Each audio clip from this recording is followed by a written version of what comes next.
First of all, I want to thank y'all both because this is a huge component of what I was missing in the brand of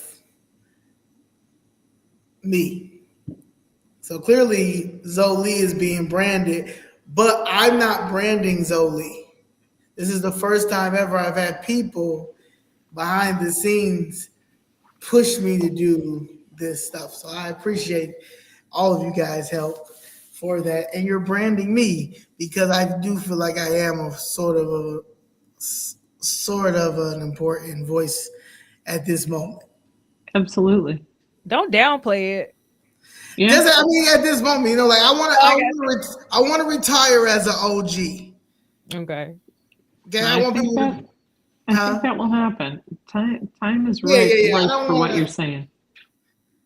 Yeah, I don't want to. Yeah, I don't want to think like you should have did this. No, like I want y'all to follow my path. But if it's something that doesn't make any sense, let me know as well, because I'm still learning this. I'm learning the best way that I can, Mm-hmm. especially now without me not being able to pay for my mental health awareness. Okay, mental health awareness is just as important as getting your nails and feet done, It and is. It's that's what probably I'm missing. more. It's probably more so. Yeah. Right. All right. So today, hello, how you doing? We are discussing what's the difference between Larry Hoover RICO and Illinois elected officials RICO, because it's RICO time, and I it's so much hypocrisy in politics. It's insane, and the fact that we are living in some type of reality show that we're not getting any type of residuals from is insane. So I just want to just talk about what is just about this whole situation with Larry Hoover. Larry Hoover should be free. I felt like when President Donald Trump commuted his RICO for a 1997 RICO case, which was six consecutive life sentences. I felt like as a governor that is about bipartisan or about equality or stand on their values as a Democrat, they just as a diehard Democrat and not a Republican, that he should have met President Trump halfway and pardoned Larry Hoover that day or the next morning. I felt like that should have been the unity of the first thing that happened in the first 200 days of Trump being in office. And we're still waiting for he hasn't even spoke about it. He hasn't even spoke about him being in state custody now, state of Illinois custody, him being Governor Pritzker.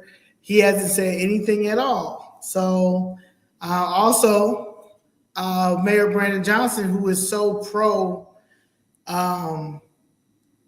black and so pro and right now talking about how he has the blackest administration and he is about black life and black power and black this. He hasn't said nothing black about Larry Hoover being commuted, but he has all the things to say about President Trump being a racist. So it's just like they both of them, Pritzker and Mayor Brandon Johnson, Governor Pritzker and Mayor Brandon Johnson, have been silent about this Larry Hoover situation, especially but I don't know because allegedly Brandon Johnson is a vice lord, so maybe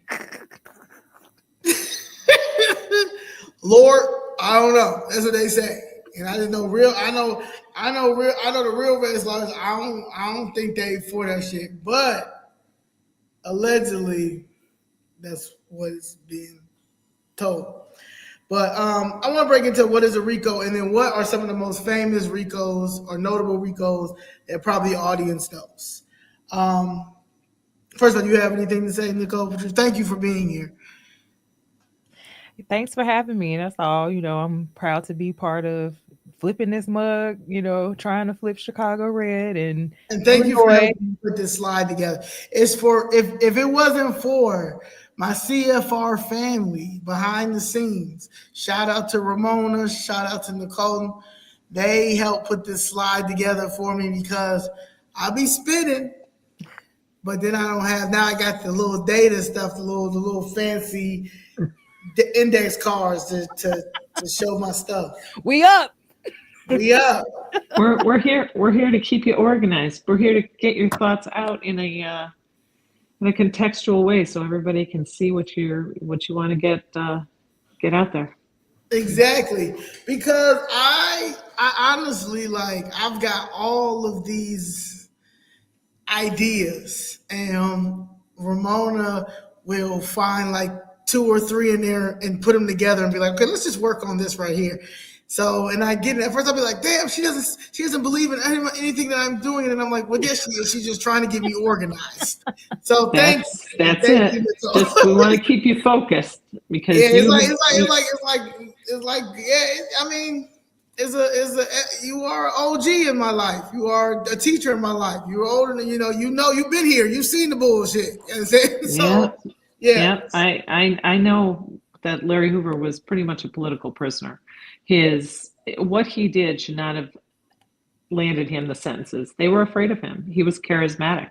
He was going to influence the Black American community in ways they didn't like. He was going to turn the gang into a voter registration political machine. They were terrified. That's why they locked him up for 6 consecutive life sentences. One wasn't enough. Yeah, they had to send a hard message. Don't do that no more. So yeah, the voter registration, because he did. Now I was told that he did organize one. He did, and he was going to grow and continue, and they didn't like that. That's part of what he was operating from behind bars. They hated it.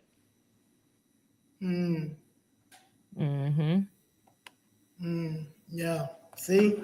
So yeah, that's from a whole nother angle that they don't even teach us about the politic part, about the voter part. They make it seem like this was this drug lord.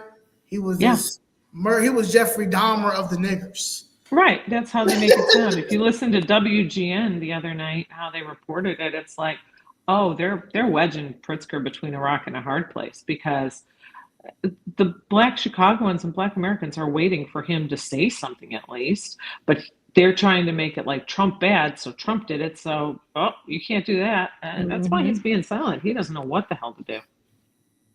Right. And they're still framing it, he pulled the trigger and all this other stuff. And it's like, Chuck Gowdy, I think, did that piece where it was like, it was a whole hit piece. He's the kingpin.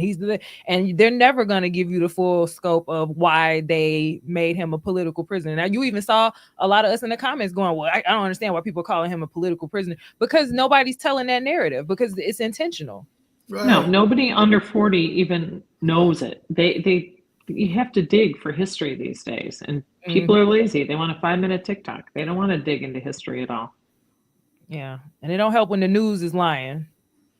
Yeah. Oh yeah. I mean, it's like whoever's the highest bidder. Like we living in they've learned how to use prostitution and hoeing and everything, from our media to our politics, to our businesses, to our schools, to our jobs, getting jobs. Like you can be unqualified like hell.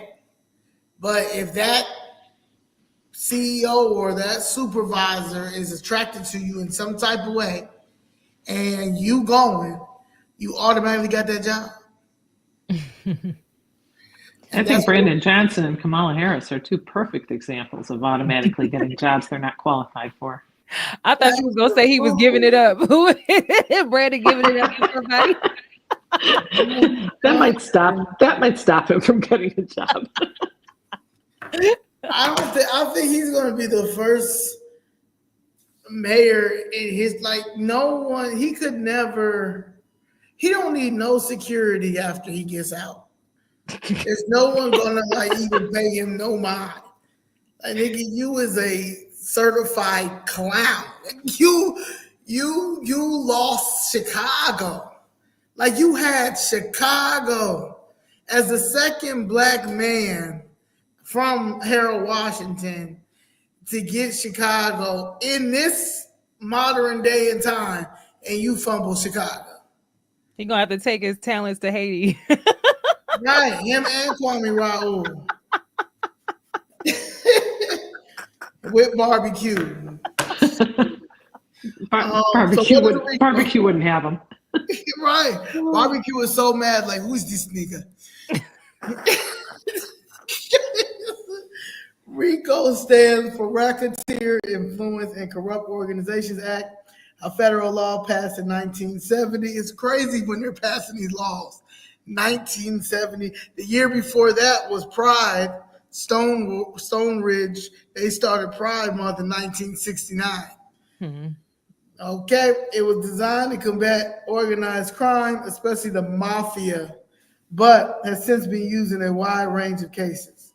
What RICO does, it allows prosecutors for civil plaintiffs to charge a group of people or organizations who commit a pattern of crimes, at least two predicate acts, work together in an enterprise, formal and informal, the government, with intent to profit from or further the organization's illegal activities. You can file civil RICO or criminal RICO. In civil RICO, you can sue for triple damages and attorney fees. You understand that? Triple damages. I need y'all to understand. Triple damages. Examples of crimes under RICO: bribery, fraud, mail wire bank, drug trafficking, extortion, money laundering, murder, obstruction of justice, human trafficking, government corruption, and right underneath it, it should say City of Chicago, Cook County, and State of Illinois. The famous RICO cases: United States versus the Mafia, Gambino. Everybody know about Gambino? Remember Gambino? Okay.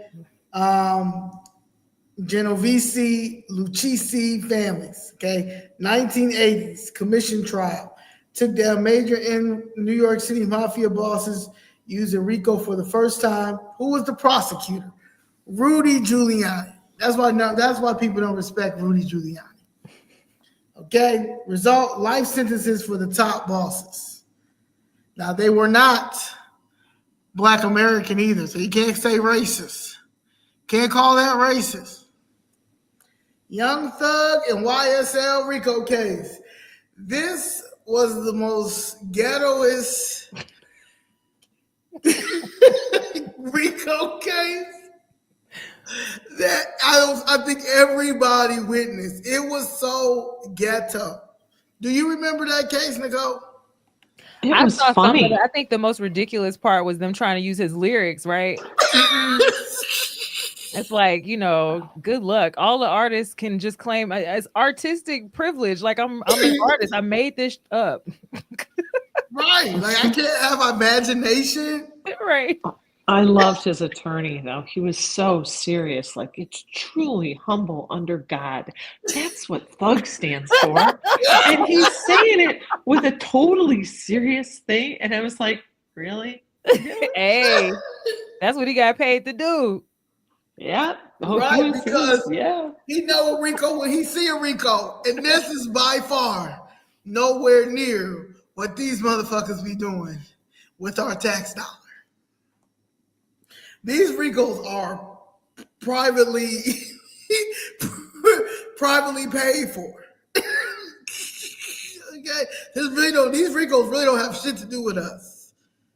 Nothing really, like, to be honest. And when they're trying to be legit, and they come to the government, and they got enough money to be legit, that's when they get popped every time.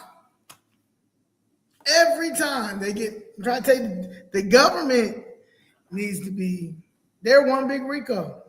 So, rapper Young Thug and others charged in a state level RICO case in Georgia.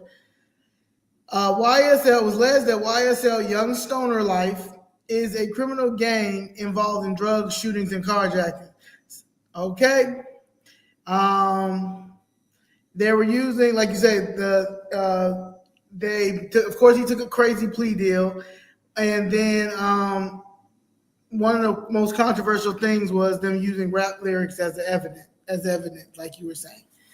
6ix9ine and Trey Bloods. Tekashi 6ix9ine was indicted under RICO for his role in a gang tie for shootings and drug sales. He snitched with the prosecutors and leading to multiple convictions. So he didn't do that long. He's outside, and he's still alive, just like George Zimmerman is still alive. We're at the era now. It's just you corny. Like, we don't want to deal with you. Like, you corny. You did some corny shit. You have no street rat. Like, nigga, we get it how you live, nigga. You'll never be supported in the hood. You'll never have that.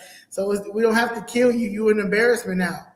You rapped all that shit. You rapped about all that shit, and then you snitched. No. Trump, Georgia election interference case.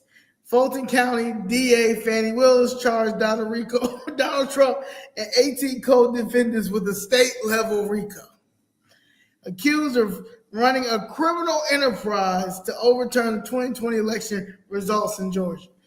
Now, this is how I knew that the Democrat Party was some shit. Because like I told you, I was living in Georgia at this time.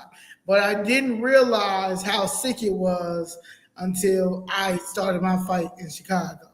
But this right here is how you know that the Democratic Party, they're not for us. They turn that shit into their own type of gang, and they've got the black, you got the liberal women that are being the face of this victimization of men, especially any man that stands up to what's right, or if they question or challenge them, that they're these rapists, they're these they're these bums, they're these misogynistic, they're toxic masculine, So yeah, it's sick. And they tried to do it. They fought hard to try to do it with Donald Trump, with every type of. It was crazy too. They tried to get him with every type of nationality or race of a woman. Black woman when it comes to prosecutors, DA Fannie Willis, and then Letitia, whatever, in New York. See what I'm saying? Tried to go after his character with Vice President Kamala Harris trying to go after him. That didn't work. But it was all trying to be these women to try to tear him up.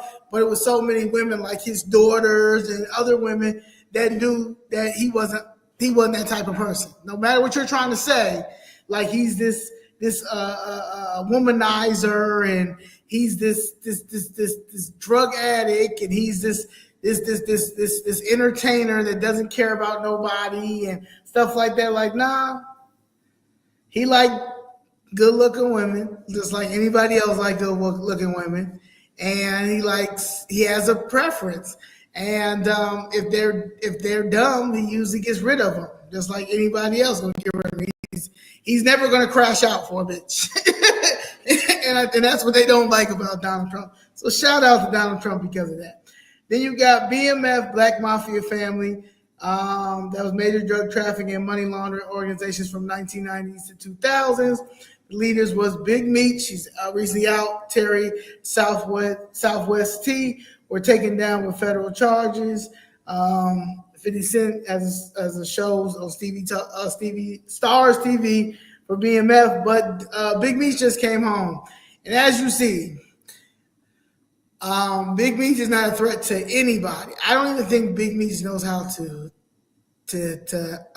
give us a full sentence, or even what happened. Like he chilling. He is.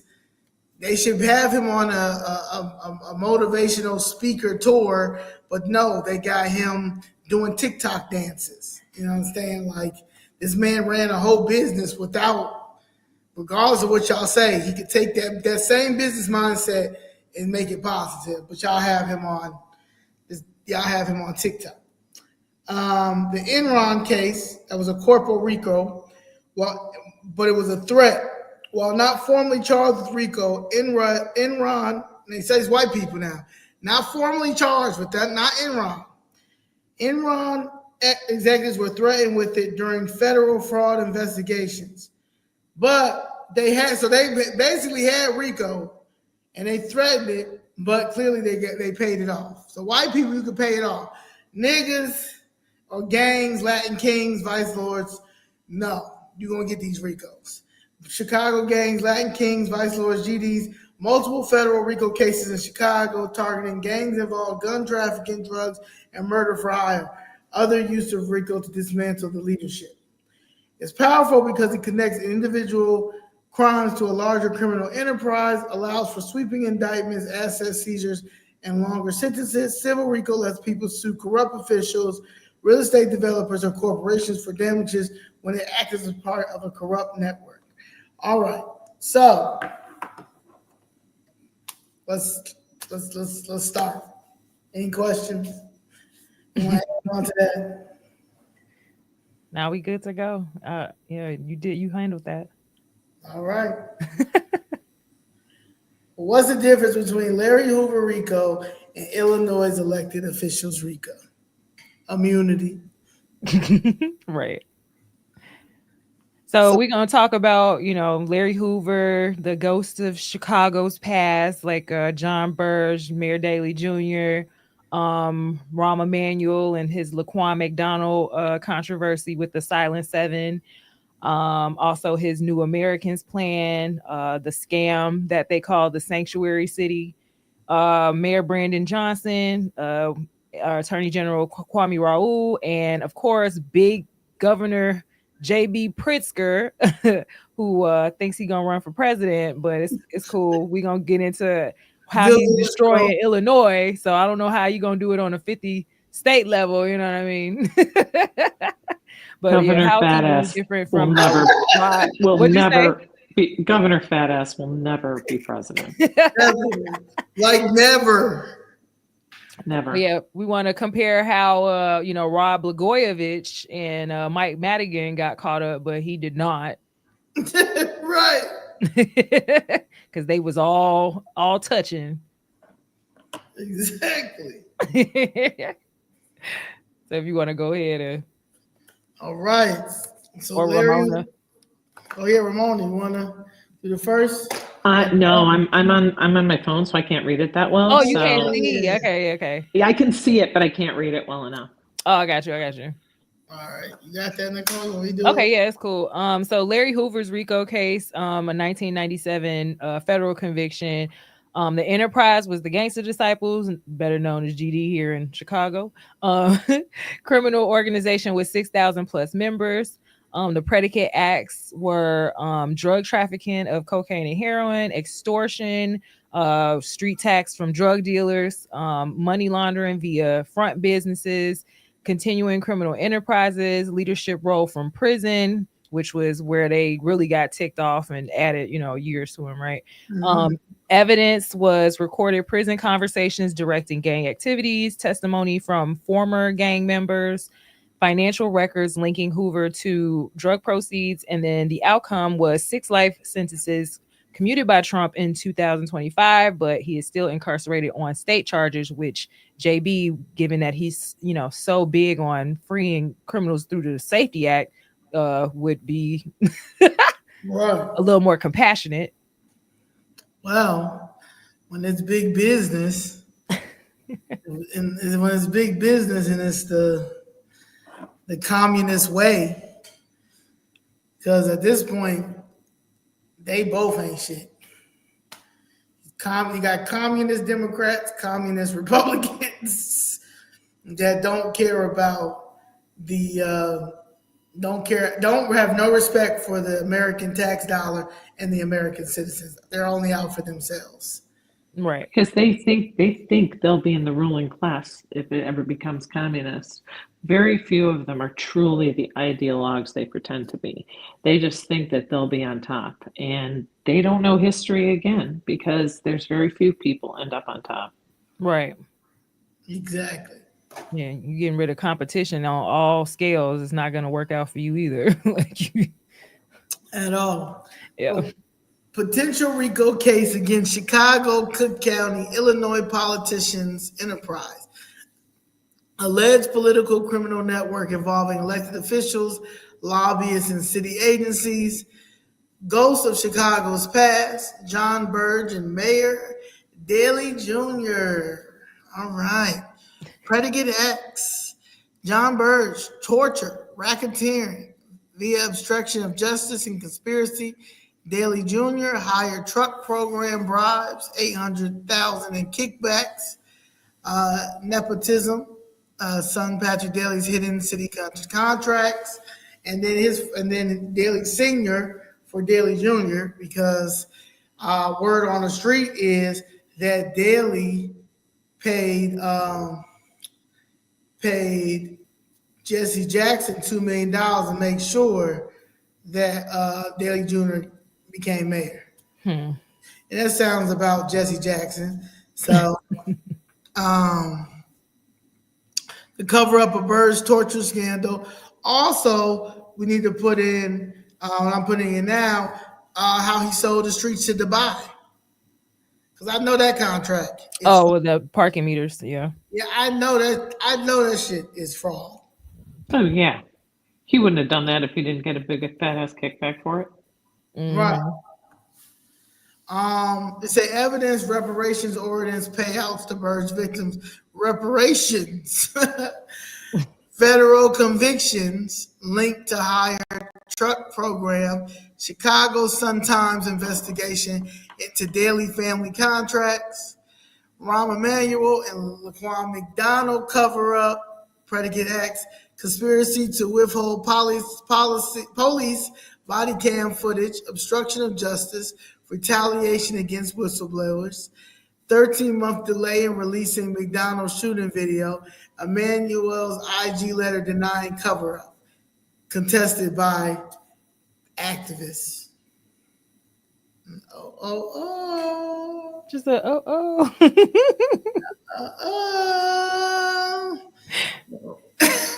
We got the sanctuary city policies, predicate X, harboring illegal entrance. That's obstruction of federal immigration, enforcement, lawsuit versus Trump raids, alleged ties to drug cartels via unchecked fentanyl trafficking because fentanyl's all over the place. Evidence 2025 ICE raids targeting Chicago shelters, Emanuel's New American scam, but New America's plan, prioritizing non-citizens over citizens, and that was in 2012. He started that. Mayor Brandon Johnson, predicate X, ethic violations, refusing lobbyist donation bans, alleged quid pro quo with unions activists, evidence Chicago Tribune reports on stalled ethics reforms. Yes, our Attorney General Kwame Raoul. Where is Kwame? And Governor J.B. Pritzker, predicate X, Pritzker sanctuary state policies and enabling drug trafficking. Raoul failure to prosecute political corruption. Yes, you cannot find Kwame Raoul at all because he also is committing political corruption. Contrast with Rod B and Madigan. How you say that last name? Blagojevich? Blagojevich. See, that's why we need a white person. That's why you need a white person on your side at all times for this. Well, I'll tell you something. I filed 3 writ of mandamus to Kwame Raoul's office, and I have never received a proper response for any of them. I received an automated response one time.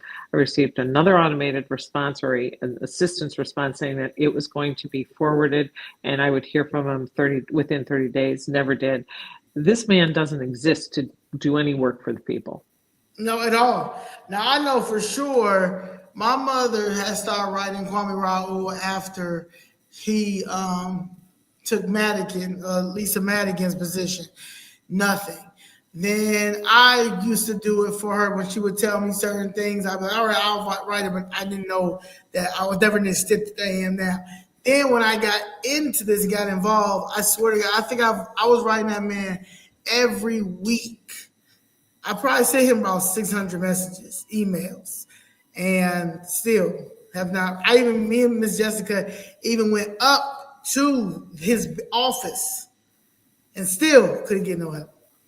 Yep. So, yeah, Yep. A friend of mine who's an attorney went to hand deliver some writ of mandamus that we had in 2021 having to do with the election, and they would not allow them in the building. They were like, it's a security issue. It's COVID. And it's like, take these papers. Oh, no, you have to hand them in person. Then let us in. No, we can't let you in because it's COVID and it's a security issue. That's how they handled it. So he's probably just AI. Yeah. This is. He is I think he's AI as a attorney general. He's the first AI attorney general. Attorney general. Yeah, he doesn't exist. So that's the problem. Well, we have Madigan charged with ComEd. Oh no. Blagojevich convicted for selling Obama's Senate seat.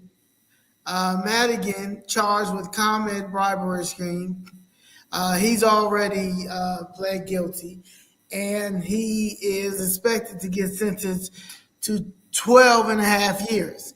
Now, he still has his pension. They didn't snatch his money away, which is crazy because he's looking at like $4 million or something like that, which there's no way in the world that.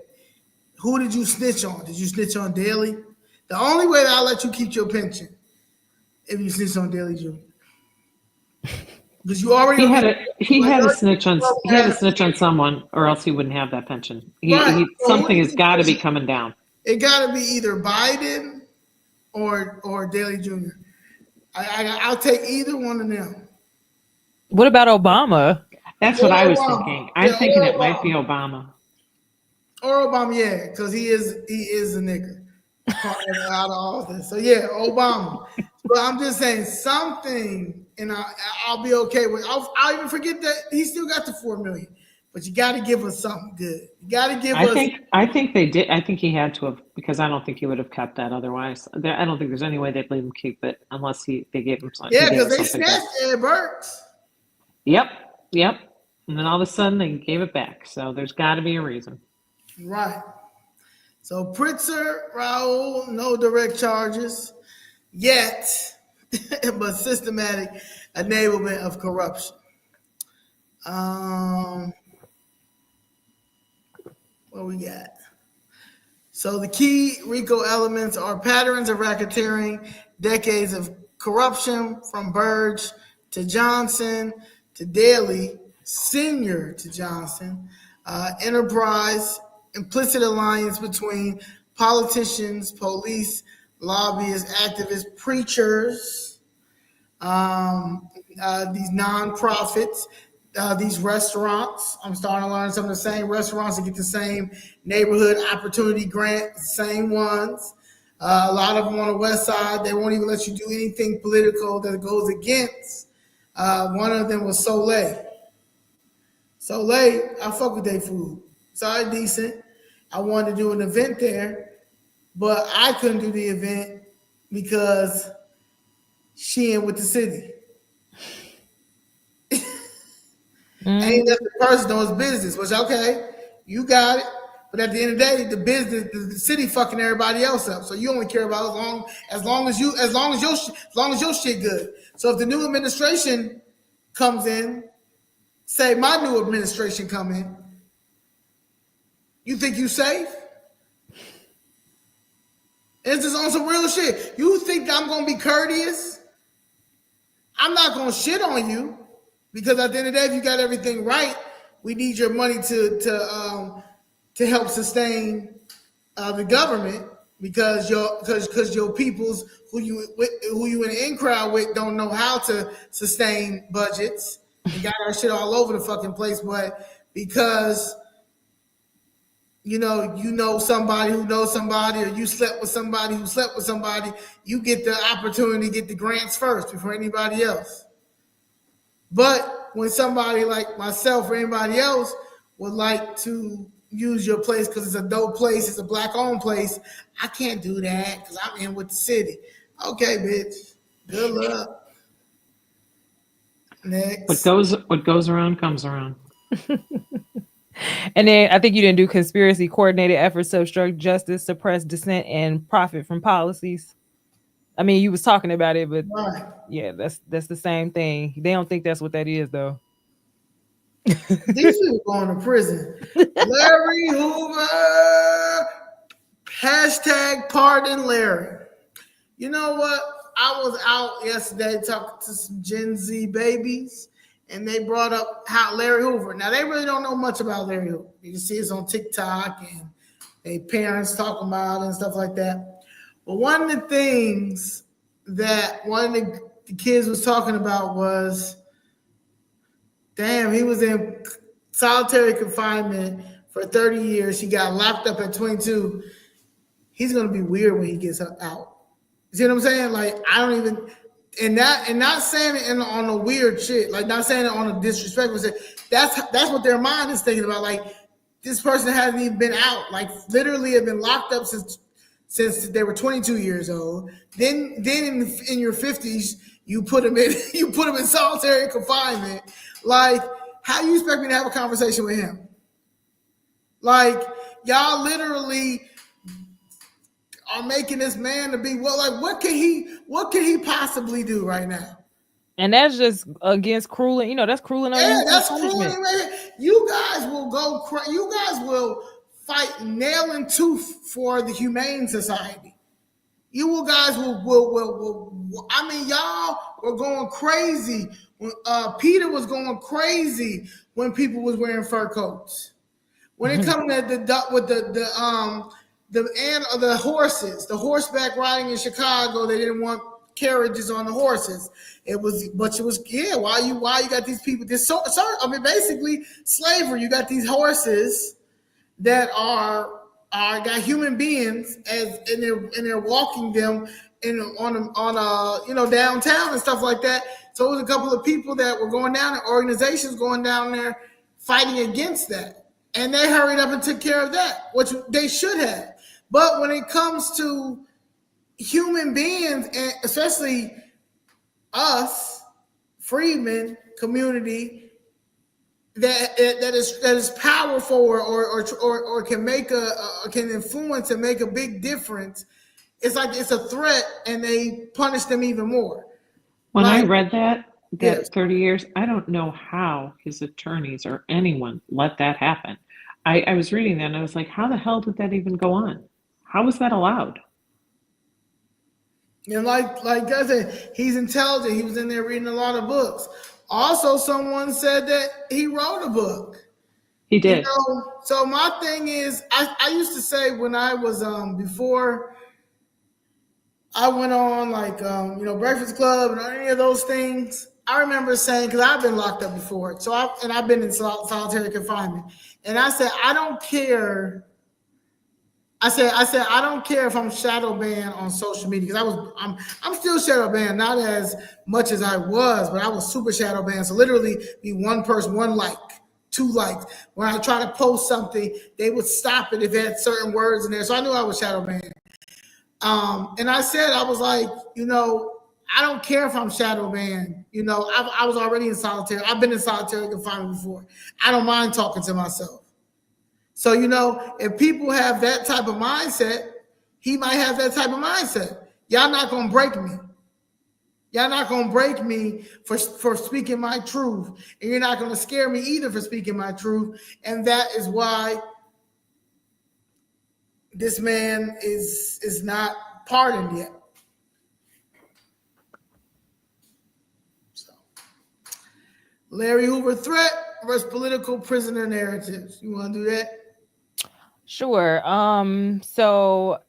He was convicted. So the narrative of threat to society is he was convicted in 73 for ordering the murder of William Pookie Young, later convicted in 1997 on federal charges, including conspiracy, extortion, and running a criminal enterprise from prison, versus the political prisoner narrative that his original 73 conviction has been served. Federal charges viewed by supporters as criminalizing his political influence, like we were talking about before, the voters registration drives he was doing, and efforts to promote peace within gang networks. And a lot of people will argue that, him being locked up like that didn't allow for control over the gangs. Therefore, you got all these factions and, fighting against each other, doing all types of, stuff that you wouldn't do if you had a central leader.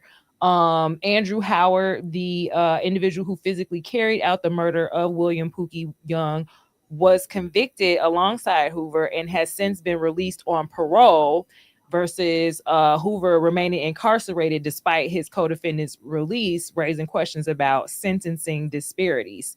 Originally, he was sentenced to 150 to 200 years on a state sentence and 6 life sentences federal. Federal sentence was commuted by President Trump just in May, and he's still serving the state sentence. He was transferred from federal supermax prison to Illinois Department of Corrections custody to serve his remaining state sentence. And advocates argue continuing incarceration is excessive given his age, health, and alleged rehabilitation. And how about the guy who really pulled the trigger and did the physical killing is already out after 30 years? Yeah. It's right here. Yep. Andrew Howard. Yep. And they don't want to talk about that. Every news outlet doesn't mention it. William Pookie Young? He's still alive, and he was released after 30 years. As he came out and spoke?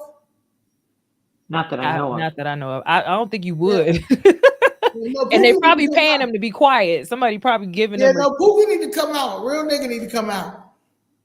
Like, that's the problem. Pookie died. It's the other guy. He's the dead guy. Pookie died. It's Andrew Howard, who was the. Andrew Howard. Yeah. Pookie's the victim. I don't think he's coming out. All right, well, Pookie's the victim. Well, he's okay. You're right. So Andrew Howard. Yeah. So where Howard at? Andrew Howard. So he should speak up. He should speak up. Yeah, he should speak up. Yeah. So and I'm not saying Andrew Howard, please, you should. At this point, it's unity. At this point, you should be around the same age, if not older, or if not a little bit younger. You guys, this is the best time. You were elder at this point. And from one elder to another elder, back, come on, man. Come out. All right. Authorities. Oh, I'm sorry. Did you want to? No. Okay. Authorities assert he continues to pose a threat due to his past leadership of the Gangster Disciples. But supporters claim he has renounced gang affiliations and promotes community healing. There's limited public statements from Hoover. Authorities suggest that this is a lack of remorse. Family and supporters highlight his advocacy for peace and education.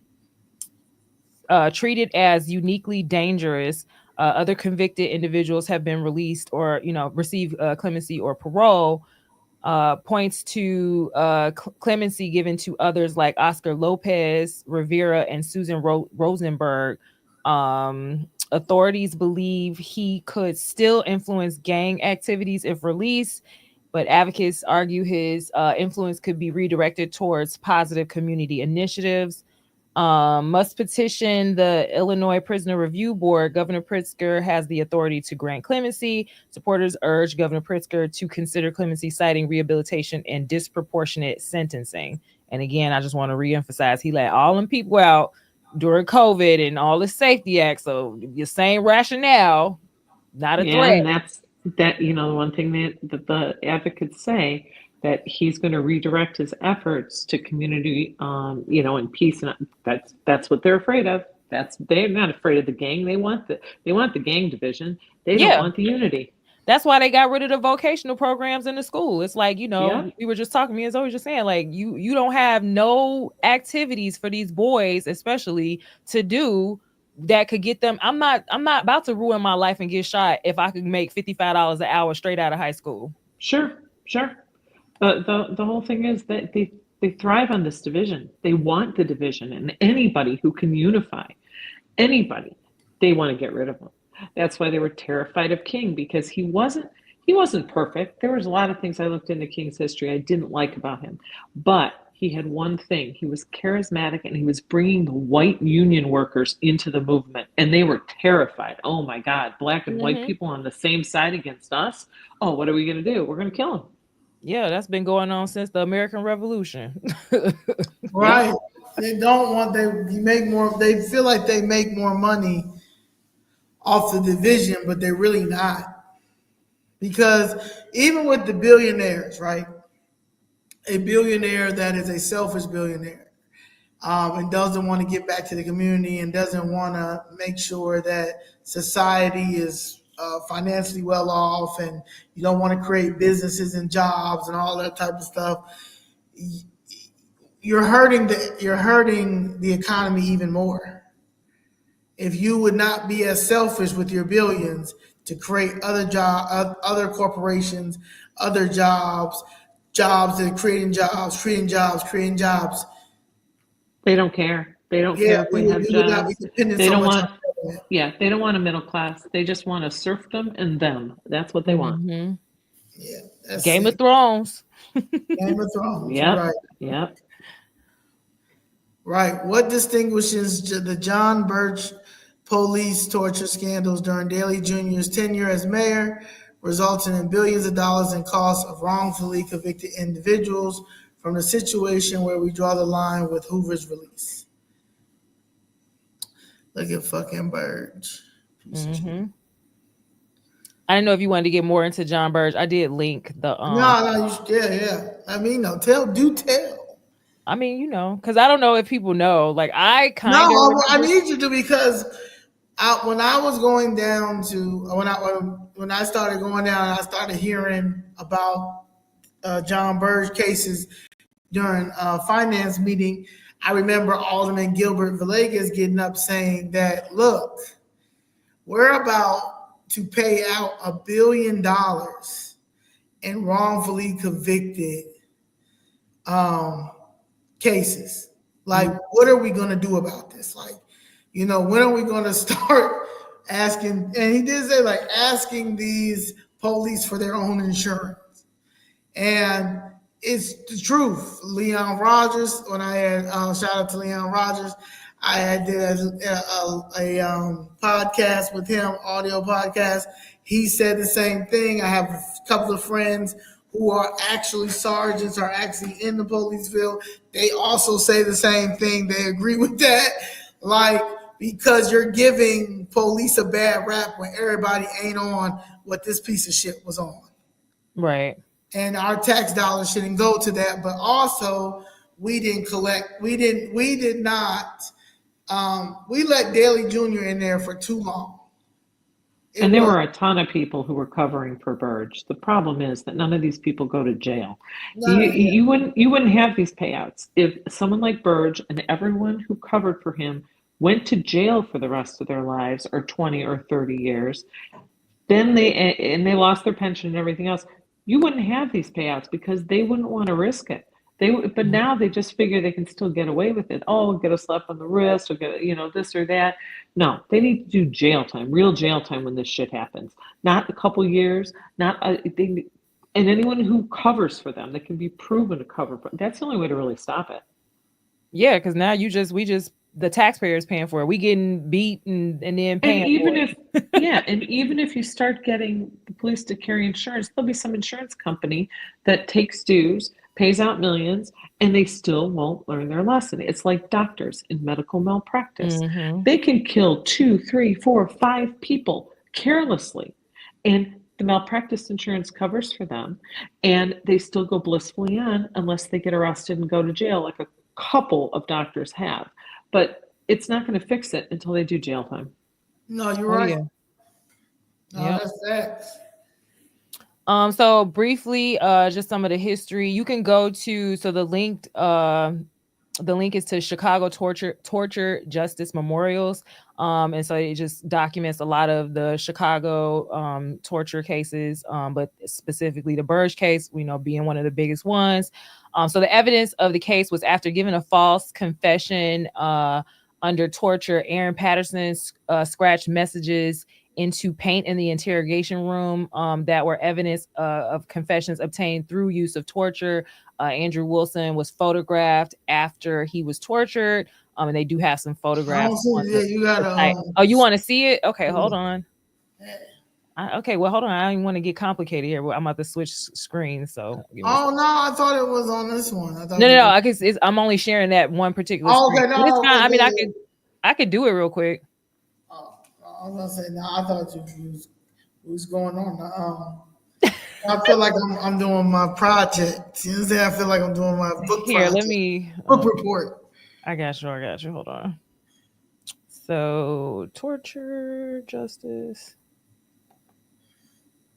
I don't know if you have to let me do it. I have it up, but We got send me the information about Victor Bout. Okay, we're talking about J.B. Pritzker, the double standards of what's going on right now in the state of Illinois, in the city of Chicago. We are trying to flip this state red. I don't ever want it to be blue ever again. Okay, I want it to be a story. Okay, I want it to be a movie. Okay, so Victor Bout turned into a movie. Victor Lord Bout, of War, Lord of War with Nicolas Cage was all about Victor Bout. Is Victor Bout from here? No, Victor Bout is the guy they traded for. What's that black basketball star who was locked up? Oh, Brittany Griner. Yeah, he's the one they traded for Brittany Grimes. He was a arms dealer, a huge arms dealer. And Oh, he had the rush. Yeah. I did see that. And Lord of War was the movie about him. Yeah, because I remember I think I did respond when I first saw it, and I said, "Well, yeah." I said, "Like, give him back to Russia. Like, what the fuck? Like, you know what I'm saying? Like, I never understood what we were doing. Like, even with the Brittany Bryant, because I've been locked up in Nassau, Bahamas, and I had to follow everything they did. Now, if they told me that I was going to get 30 years for having a joint, I mean, my mother would have got me out that motherfucker, but I would have accepted that because that's where, I'm not in America. I'm there. Right. Right. Yeah. So when I saw that situation with Brittany Griner, I was like, well, shit, I had to pay $5,000 to get the fuck out of Nassau. You know what I'm saying? Like, I'm like, they're like, free. So you gotta put your free Brittany Griner post. Why did she bring all them fucking weed? Did she know she had them shits? Because I didn't know I had my shit. I forgot I had that shit. She apparently knew because she didn't deny that she knew. And so she would have done it. That's the difference. Yeah, but what I didn't like is that she comes from money. Her wife has money. She has money. Also, she has deals, like corporation deals, sponsor deals. So if she had to get it in advance, it would happen. They would give it to her. So that was a political showpiece. That's all it was. Did not make any sense to me. Yeah. Right. Yeah. I'm sharing the screen. I don't know, but I think you have to do something. Yeah. All right. There you go. So I can't see the pictures though. I clicked it. It's just like a PDF from the medical examination. But okay. Yeah. But it's Chicago torture. Justice Memorials. Yeah. So you can go here for any information on different torture cases in Chicago.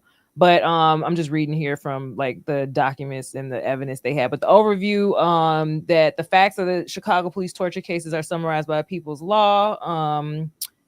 And Burge and White's detectives working under his command tortured over 110 African-American men and women at the Chicago police headquarters from 1972 to 1991. The court's ruling on the sentence in 2011, John Burge was convicted of 2 counts of obstruction of justice and 1 count of perjury.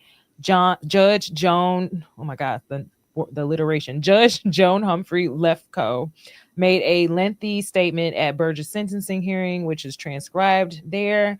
Let's see what else. I know there was just more about the victims. Yeah, so the document identifies 111 victims of torture in Area 2 and Area 3. These people were tortured between 1971 and 1991. Some of the people that Burge and his collaborators abused have been very active in raising awareness, while others remain nameless but not forgotten.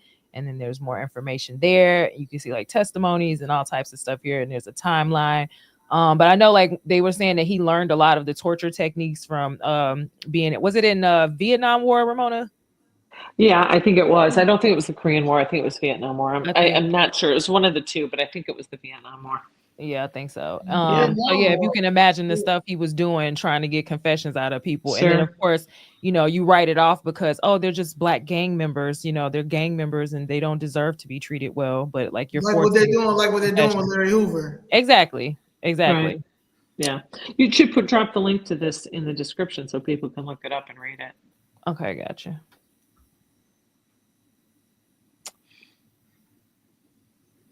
Yeah. All right. So what's I'm working hard here. Hold on. Okay. Oh no. I appreciate, man. You don't understand. I got you. All right. If you want to go ahead with that one. All right. Let's see what we got. All right. Can you see it? Or I could do it. She said, not really. Okay. Burge targeted and brutalized primarily young black men, labeling them gang members or criminals to justify torture and forced confessions. And then compare that to Hoover, who was prosecuted not only for his past, but for allegedly organizing from prison, interpreted by some as suppressing a powerful black figure with political influence. Burge, dozens of convictions were built on coarse confessions extracted through torture, flagrantly violating constitutional rights. In Hoover's case, Hoover extended solitary confinement, use of wiretaps, and sweeping RICO charges suggest extraordinary prosecutorial overreach. Burge, despite decades of abuse, Burge only served only 4.5 years, not for torture, but for lying about it. I'm sorry, my camera's in the way. Many of his victims remain incarcerated or unpardoned. Hoover received 6 life sentences, while his co-defendant, the actual shooter, who we're talking about, has been paroled, and others with more violent records. Right. Yep. Others with more violent records have received clemency. Burge, the city and police department concealed the torture scandal for years and maintaining a false image of justice and order, while in Hoover's case, the refusal to acknowledge Hoover's evolution or potential for rehabilitation maintains a narrative that all gang-affiliated figures are irredeemable. Well, and here's the other thing that you just read there that I've been thinking about for a little bit. What the hell started them to do the wiretaps from prison and everything that they did? There must have been something that they really, really were worried about, because how many thousands of gangbangers are in prison? How many thousands of them have some reach outside of their jails? And they chose him to get this extensive wiretapping done that, they had to set up for a while to get him on the RICO charges. I mean, they were obviously afraid of his political influence, because otherwise they wouldn't have gone to those lengths. Mm-hmm. Yeah, like you said, he was charismatic and, intelligent enough, to be organizing the way he was. You can spot it. It was Obama had it. As much as I don't like him now, I voted for him. I spotted it the minute he did that speech on the steps in Springfield. I told my husband right then, I go, "That's your next president." And he laughed at me, and I go, "Don't laugh." I go, "He has got the it factor." And and Malcolm X had it, and that's why they killed him too. When you have got that charismatic pull that you can pull people together, they've learned to spot it, and they're terrified of it. Brandon Johnson think he got that same charisma. He ain't got shit. He ain't got nothing. I don't even know why you wearing that bulletproof vest. No one cares. You are. Oh my God, that Klingon ain't got shit. We're waiting for the Fed to come pick you up. Everybody can come get. We know exactly where he at. We know exactly where he at. Where he gonna be today, tomorrow. You want me to break it to him? Yeah, nobody's scared of you. You are the man. Ain't nobody gonna kill you. I promise. I promise. Ain't nobody gonna kill you. Yeah, we want you are in not jail. worried about. I don't think anybody's worried about Brandon Johnson. No. When I look at this city reparations for John Bird, somebody is actually in here. Somebody said his haircut is charismatic. It said my uncle Bird's victim. My uncle is Bird. My uncle is a Bird's victim. He served 18 years before he was exonerated and awarded $5 million. See, if I'm serving 18 years, I'm gonna need like 100 million. Cause you don't know, cause like you gotta understand, you messing with my psyche. You mess with my psyche at a young age, you got me going into a place where I'm still a teen. I'm going into an adult, but I'm a teen. My brain is not all the way developed as a mature adult. And I'm still doing goofy stuff because I'm still a teenager type thing. But then I got my family that, it is what it is, depending on what type of family I'm coming from. But 18, I didn't do nothing. 18 years, I had to be in there. I don't know what I've seen, what I've had to deal with, and I'm ashamed to tell anybody. And you think you're gonna give me $5 million? Oh no. It starts at 100 million plus attorney fees. 100 million plus attorney fees. That's when you got to go get an adult IEP, because I need to know my individual education plan right now. Because you got to understand, these people was locked up for 18 years. They don't know how the human. No. I hate that. But it says on April 14th, 2015, the mayor of Chicago, Rahm Emanuel, announced the creation of a 5.5 million city fund for individuals who could prove that they were victimized by Burge. 5.5 million city fund. Call it city reparations. And if you could prove that you were victimized by Burge. Right. How many of them migrants got that 600 million, didn't have to prove nothing, or them vendors that got the money actually? It's like Did they prove anything? if you were a victim of John Burge, please call City of Chicago at 1-800-666 for you can be eligible to receive a payment up to $100,000. Because if anybody had common sense and is willing to wait it out, it's looking like the longer that you have being there, it's looking like 100 million, 200 million, 300 million. Now I'm looking at $1 billion within myself. Mm-hmm. Yeah, I understand the city is talking about $1 billion, but within myself, I'm gonna need like $100. I'm gonna need $100 million for damages, and then I'm gonna need $900 million for punitive. Right. Yeah, we be lowballing. We do. So yeah. All right. This big enough you can read this one. Yes. What that word say? Convergence? Convergence, meaning how they cross into each other. All right. What's another word if I don't want to say convergence? Converge means like come together. Like when you draw a Venn diagram and your circles do like this, that's convergence. All right. Let me find another word I'm comfortable with. Oh, come on. Because I'm just saying, just in case I ever see this word again.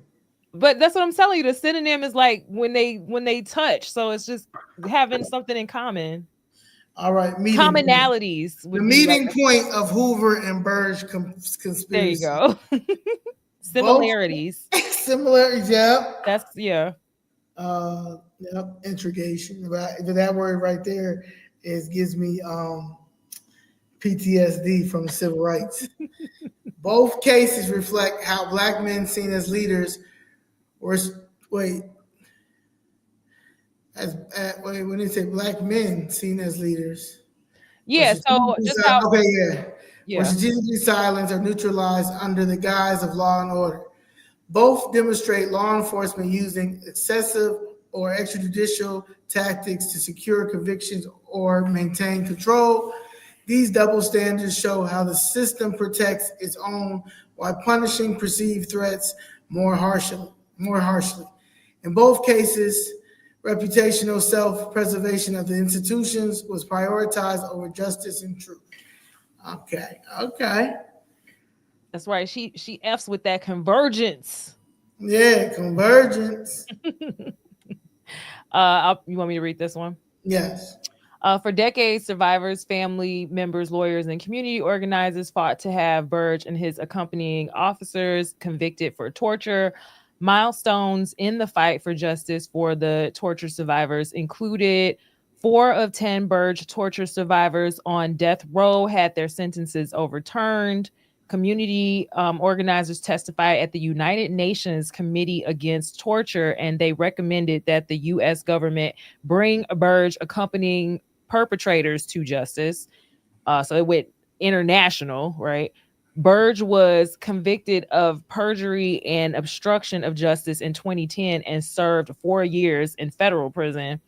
In May of 2015, Chicago City Council passed a reparations ordinance for the Burge police torture survivors and their family members. For the 5.5 million. Yeah, you can see that in that little graphic there. Yep. A public memorial, all that. Yep. Educate free college for the survivors and their families. Okay. That's how you do that. Yeah. Now that is okay. That's why right now every child who wasn't able to attend their prom and their graduation because of COVID shall also receive free education. Yeah, on Fauci. On Fauci. In the Wuhan labs. In the Wuhan lab. Wuhan, China. Oh God.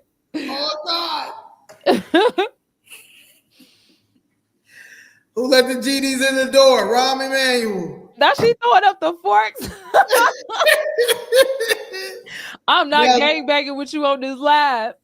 This nigga right here is the gangbanger of the gangbanger. It don't get no ganger if that's gangier, right? Than Rahm Emanuel, right? Yeah, the racist Jew. Now this is a racist piece of shit. Jew or not Jew, this nigga's a racist piece of shit. So Rahm Emanuel, Lacan McDonald, and the Silent Seven do tell. So let me see if I can go full screen on this. So this was published August 2016, New York Times. So Chicago Police Superintendent has called for the firing of 7 officers for their response to a colleague's fatal shooting of Laquan McDonald in 2014, the case that roiled the city and laid bare long-standing tensions between the police and Black Chicagoans. Then Superintendent Eddie Johnson's decision, announced Thursday by a police department spokesman, comes nearly 2 years after Officer Jason Van Dyke fired 16 shots at Mr. McDonald and a 17-year-old African-American. Freeman. Yes. The dashboard camera video of the shooting that was released under public pressure in November incited widespread protests and exposed an entrenched code of silence among officers who had sworn to a far different account of the shooting from what the video captured. The case has led to increased scrutiny and skepticism of the department, including a Justice Department investigation, which actually at this point already happened and is now a consent decree that, the city is supposed to be adhering to, that into the police practices and the firing of the previous police superintendent. As protests intensified, Mayor Rahm Emanuel remained under pressure to provide more transparency and overhaul the police disciplinary system. The call to fire the officers broadened the department fallout as the force struggled to restore public trust. The 7 officers recommended for firing were accused of making false reports. They had backed up Officer Van Dyke's account that McDonald had moved menacingly toward him with a knife, but their story was contradicted by the video. of the shooting. While Mr. McDonald had a knife, he seemed to be veering away from the police when Officer Van Dyke shot him, and the gunfire continued after the teenager collapsed to the ground. So blicking niggas all in their coffin, as Kendrick Lamar stated, right? Like you already down. You know what I'm saying? Like, what's wrong with you, bro? You a little. That's why with the Derek Chauvin thing, like, oh, Trump is gonna pardon him. No. Now that will make me think he's a racist. And he's not gonna pardon him. Regardless of, y'all could say that George Floyd died of a drug overdose. He probably did. Who knows? I never got into deep. You know what I saw? I saw that knee in that nigga neck. And as a police officer and a person who is supposed to be law enforcement and enforcing the law, it doesn't say you have to put a knee in someone's neck, especially when a person is not violently doing anything, not fighting you or anything like that. He's not doing anything like that. You literally looking at that girl's phone when she's recording, like, I don't care. So that is pure evil. Evil as hell, and regardless of it, he didn't die. It doesn't matter. He is law enforcement. He should never put his knee in that man's neck. So that's what we all see. That's something that we'll forever see. We'll forever see that, like we see this. That's why they covered this up. Yep. Where were we? Yeah. So Officer Van Dyke, the only officer who fired his gun that night, has been charged with murder and is awaiting trial. He has pleaded not guilty and said he feared for his life. To the department's critics, the significance of the video of Mr. McDonald's shooting was not just showing how wanton and unnecessary his killing had been, but in starkly demonstrating how blatantly and casually police officers had lied about the circumstances of another officer shooting a man. Such code of silence cover-ups for misconduct, critics say, had rarely been made so plain as the discrepancy between officers' accounts of the killing and what the video later showed. Not much different than how city council covers for their bad voting. Exactly. Or, if you want to compare a Chicago shooting, Dexter Reed, they shot all them shots, and that's because them niggas didn't know how to shoot. However, Dexter Reed shot at them first. And anybody that I know, if I was a police officer, I'm shooting too. I'm shooting. You shoot you threaten my life. And regardless, I don't know you. I don't have anything. All I know is that I pulled you. I don't care. They shouldn't have pulled him over, but they did. I've been pulled over plenty of times. I've been discriminated against plenty of times. I've never decided to take a gun out and start shooting people. No, I'm waiting to get your supervisor's name, right? Get your information and sue y'all motherfuckers. But people with Dexter Reed's situation is Dexter Reed was already out on a gun charge. Now you out here with another gun, right? Yeah, like people don't want to give all the facts. So, but because of the Laquan McDonald and them hiding it, and then the Burge torch, those Burge torture cases, then you're dealing with the Sean Bell in New York, you're dealing with the Trayvon Martin, the Khalid Browder, all that. It's just George Floyd. It's just all this one after another racial tension stuff, and sometimes it's not even racial tension. Sometimes motherfuckers be in the wrong. It just happened to be an officer that's not black, right? Or the inverse, but they don't want to talk about that either. But I ain't even. Yeah, or like the Memphis situation, the Memphis police case. They all got off, right? I ain't see nobody tear up Memphis, right? Yeah, it's black on black crime. Tricky out here. I know, right?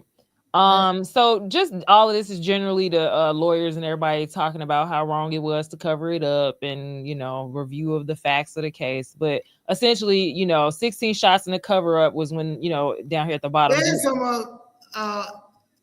aldermen too. Is it in there? So I did do a slide on that. About you talking about the alderman who got paid off. Yeah, that's in there. I did a slide on there. I don't think it's in there. Thank you. You know what? You a real one.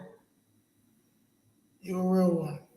Yeah, hold on, let me see. But yeah, city council approved a $5 million settlement for Mr. McDonald's family, but his death is just one of several noteworthy police shootings in recent years. Since 2004, Chicago has spent more than $500 million to settle cases of alleged police misconduct, and those payments, which have come as Chicago has struggled to fund its school system and meet its pension obligations, have frustrated residents. During protests last year, Officer Van Dyke was charged. Demonstrators repeatedly chanted 16 shots and a cover-up as they urged Mr. Emanuel to resign. And yeah, so the Department of Justice investigated and include an examination of how police treat minorities and punish misconduct in its ranks, which did so. This is before this actually happened, but ultimately resulted in that consent decree where I don't even think we're anywhere. I think that last time I heard about it, we're like less than 20% compliant with everything that's in that consent decree. So Snelling kind of has to take that on, and then on top of how they've made policing almost impossible, and then you got a mayor who doesn't really respect what the police do, so it's making it extra hard to even do the basics. Oh, let's not leave Kim Fox and the Safety Act and all that out of it too. Yeah, I want to say somebody has said Lightfoot was better than Rahm and Johnson. Lightfoot was just as terrible as all three of them. Okay, Ron wasn't the best, but he was better than Lightfoot and Johnson. He actually was worse than all of them. He is dangerous. This nigga is the one who started the Operations New Americans plan that what we're dealing with. Please, there's not nothing that all of these politicians they were all detrimental to Chicago and Chicago. They all had their different political agenda, and it was not for Chicago. It was for their only personal agendas, with the help of some sorry ass aldermen that helped them as well, because they were only looking out for self as well. So they're all trash. Yeah, and then the fact that Brandon is now able to say that the numbers are down, even outside of the COVID, influx, which was obvious with the carjacks and everything else that was going on, but they're comparing the ROM numbers and then the gradual decline since then. Rahm didn't give a shit. I just talked to like a white guy that did ride along with the police about this. Like, Rahm didn't give a crap about crime in the city. Like you said, he's the worst. Like, there's no getting around it. So that the fact that he was so bad is why Brandon can now say crime is down. Right.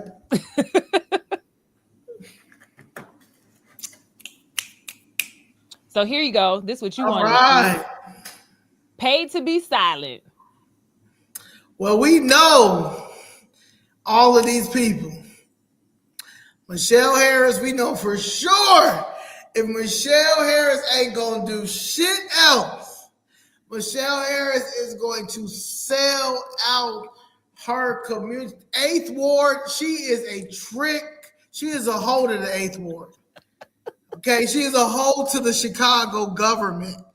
She will fuck the whole 8th Ward just so she can get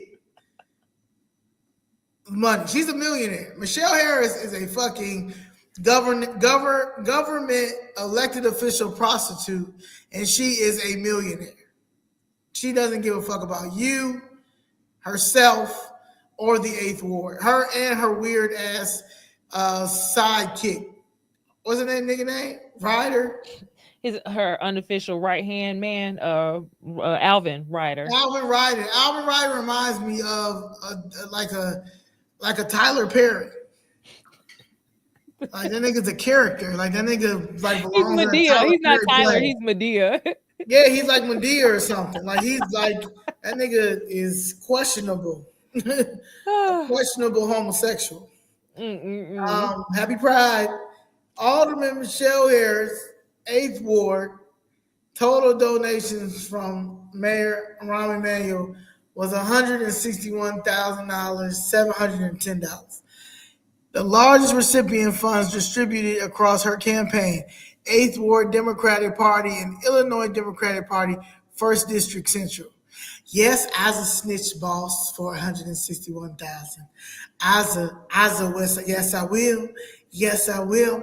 Walter Burnett, fucking the bank robber vice mayor, right now currently. But Walter Burnett, this is not a surprise.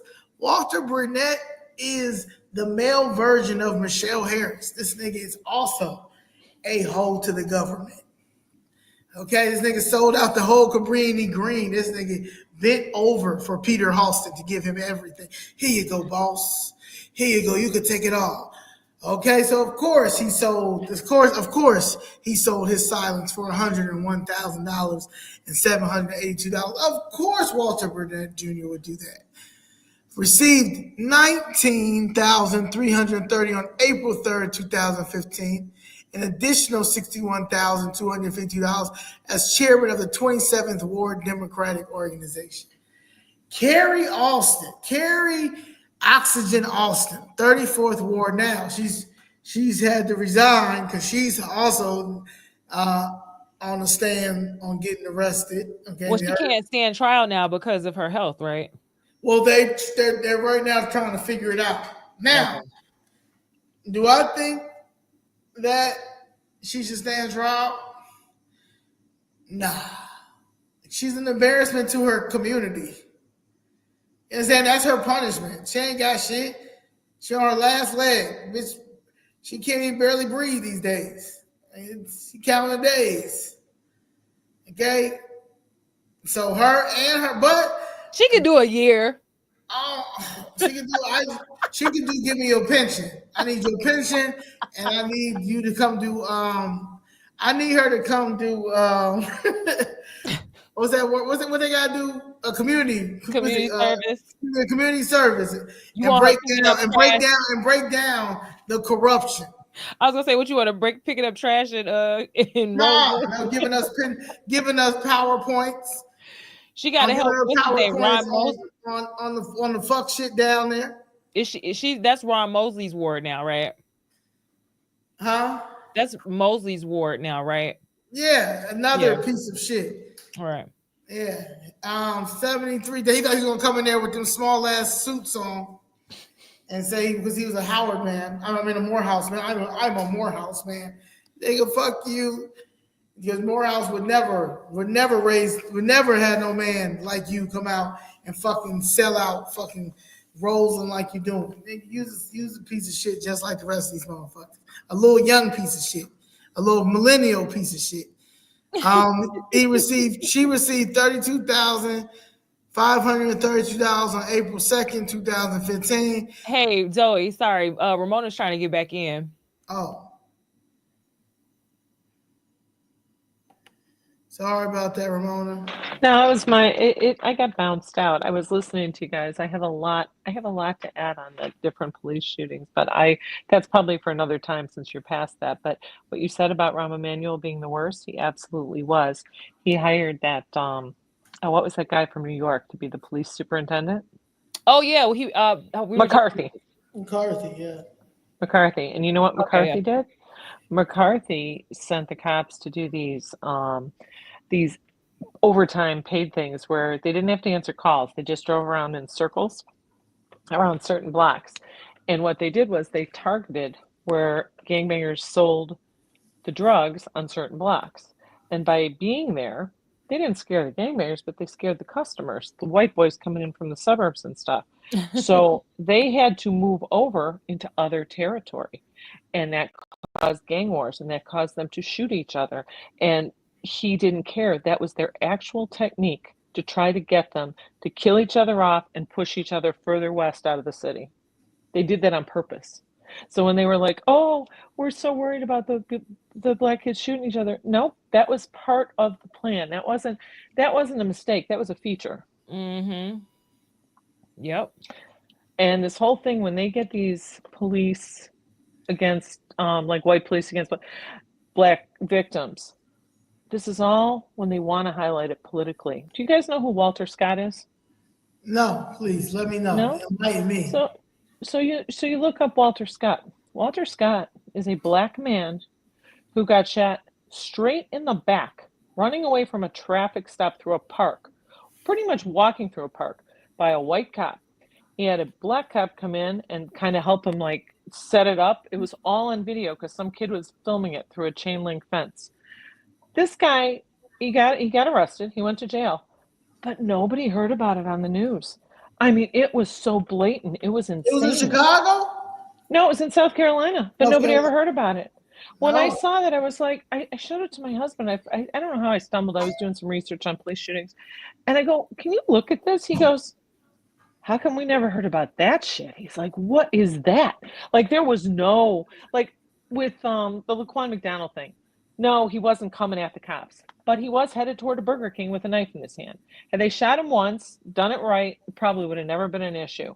But the whole point is, this guy was innocent. It was a traffic stop. He got out, he parked his car in a parking lot and got out and started like kind of walking fast through the park. I guess he didn't have plates or something, or maybe he was afraid what they'd find in his car. This cop, he doesn't even run after him. He literally takes 3 steps at him, shoots him in the back like twice, then goes, calls another cop who's a black guy, and they try to like put some stuff around him. They don't even call an ambulance. They do nothing. I mean, it just like, I couldn't believe it. It was, and we never heard about that on the news. They never made anything out of that on the news. Why not? Was it not the right time? I mean, what was that about? Too many. If the black cop was helping, then I guess they couldn't figure out how to spin that, right? Yeah, right. That's yeah, it right maybe. there. Yeah, it might have been, but he really didn't do enough to make it. Yeah, it might have been. It might have been it. It might have been it. And You know, they Yeah, want to have because a they nice, can- clean, Yeah, emotional. they don't have. tool. They can't try to say that. It wasn't racial. Right. I see what you're saying. Yeah, that might have been enough. But sometime when you guys get a chance to, I got a video that they did on the whole Derek Chauvin thing, and when people start talking about different aspects of it, I'm like, you got to see this video. I think this entire thing, the entire thing from start to finish was set up. And I think his best friend is the one who made sure he had enough drugs in him to die.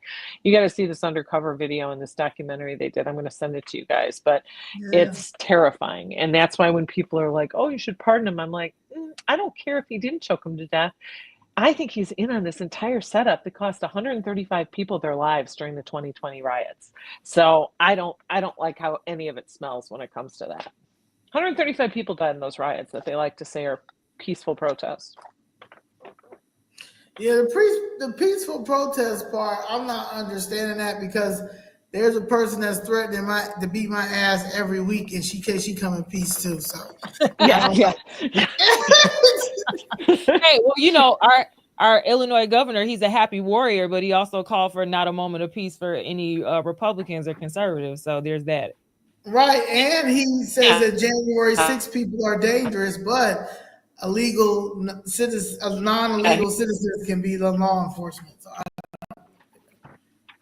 Yeah. He's a happy warrior. All I know is this: he's a very fat warrior.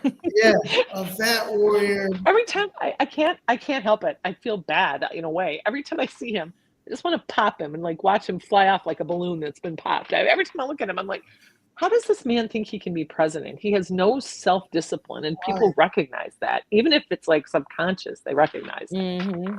He's just The fact that he even thinks that money is going to get him that seat after we just watched Kamala Harris go $20 million in the hole. Yeah, I don't know. And you know, they haven't even talked about it. Half of his family can't even stand him. He got the lesser amount of the inheritance. One of my friends went to school with some of the Pritzkers. She had a real rich stepdad who sent her to one of these fancy private schools. This is white tea, y'all. And they like 2/3 of the Pritzkers can't stand the other third. Like there's 7 of them. He didn't get the majority inheritance like the rest of them did. He got a much lesser amount. And I don't know exactly why, but there was a huge feud there that you never hear about. Yeah. So he might not have quite as much money. That might have been why he was taking on his toilets, because he might not have quite as much money as he'd like people to think he does. Yeah, we're gonna have to do a part 2 and get to the Pritzker stuff because it's so much. The prison stuff. That's a whole because we got to get this nigga. Okay, yeah. Emma Mitz. Now Emma Mitz, I don't know why she keeps doing herself injustice, because we don't know no better. She really selling herself out for nothing. They get 30,000. She probably mad looking at this right now, like, oh hell no, Michelle. She fails me every time. Like you got that story about you picking cotton. And for anybody that ever experienced picking cotton as a slave, there's no way in the world a motherfucker could come at me at 30,000 I made in the government. Look, she kept dropping them N words and still voted for old boy. So it She was had that a whole story about her family and her picking cotton and right. all this. I mean, like that story was like, woo, like okay, Mint, but I'm still gonna forgive you though. That's Samuel Jackson. That's Django Samuel Jackson. Wow. And the crazy thing is she had niggas standing behind her when she said that bullshit. Wow, you killed my master. Yeah, but I'm gonna do right. But you was wrong, but I'm gonna do right because what's one thing God gonna do? God gonna take care of this. And I know that the Lord is my Savior, and the Savior is my Lord. And I know you put your hands on me. Yes, I know you are taking full advantage. Yes, I know you done stole a whole bunch of illegal immigration money while my constituents is still swimming in the basements of the flood, the FEMA money that they have not given because I have sold them out for the FEMA money. But I'll go in there and tell my constituents some bullshit, and they believe it because she's selling herself short. Oh, we have more. Oh, yeah. I didn't even know. Oh, man. No. I see some niggas I don't want to see. I know. I was like, oh, I don't want to see. I was like, Lion 2 gonna hurt her feelings. Oh, my God. Oh, my God. Well, He tried to act right, since then. You talking about Anthony or Pat? I'm talking about both. Both? Oh, my God. All right.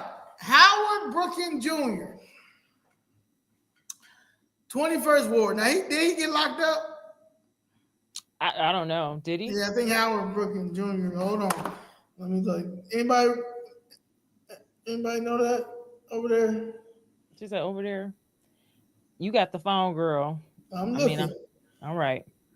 But yeah, Howard Brookins Jr., 21st Ward, 30K, got 10K before April 30K, they selling for nothing. Well, nothing. 2015 settlement vote, and then got another 20K from Emmanuel in November 2018. Woo! Let me tell you, Howard Brookins did not, but Howard Brookins chief of staff, was arrested. Curtis Thompson Jr. was involved in the bribery case. In 2014, Curtis Thompson Jr. was arrested after accepting a $7,500 cash bribe. Y'all really selling yourself short. This is why, like, when y'all trying to get me to sit and talk to Brandon Johnson for y'all little $5 million contracts and y'all $10 million contracts, this is equivalent. Your $5 million contracts and $10 million contracts is equivalent to these $7,500 cash bribes these niggas is taking. When I've seen them give these white contractors hundreds of millions. So he was from an undercover informant posing as a real estate developer seeking a liquor license in the 21st Ward. The exchange occurred during a holiday party at Brookins' office in December 2013. Thompson later pleaded guilty to bribery charges and was sentenced to 15 months in federal prison. That's crazy. You get 15 months. You get more months than how much cash you took. Let's see who else we got. Anthony Bill. God damn. I know. That's how I felt. I'm like, kind of liked him, but he took money for this shit. He probably didn't know that was exactly what the money was for. I feel like Anthony Bill. I mean, he come on Famous Friday and explain, because do his own Famous Friday. Ain't nobody else got that courtesy. Yeah, do his own famous Friday and break it down. But they say, Anthony Bill, you took $33,915. You received $13,915 on April 7, 2015. Received another $20,000 from Emmanuel in November 2018. Now, Anthony, you my nigga. I asked you also to be on my podcast, my audio podcast, because I just want to get to know who you are. I like I got you. I got his cell phone number. I can give it to you. Yeah. Now if this comes up and you want to speak about it, cool. But hey, come talk to a nigga. Come talk to a real nigga. Pat Dow, this is my cousin, man. This is my New York cousin. 3rd Ward, 13,000. God, now only 13? You 13. $13,530 received on April 6, 2015. How did she receive this? In a cash payment? Like how did they know she received it? What is the only one you asking about if it was Zelle or a check? You see what I'm saying? You standing up for your cousin. No, I want Pat Down to come talk to me too, because I fuck with Pat Down. But Pat Down, bring it down to me. Like, why did y'all why Ron Manuel? Ron Manuel he really fucked the black community up. It's not like, you understand, like he really, like this nigga was terrible. Like he really was a racist. Like what was it with him? Willie Cochran. Now this nigga he just was selling out whatever. He had a gambling problem. Willie Cochran had a gambling problem. He was taking anything. He's been convicted. And the crazy thing is, the person who's convicted him, he's 24, 10,000. He received 10,000. Willie Cochran was sentenced. You see Chief Sunshine.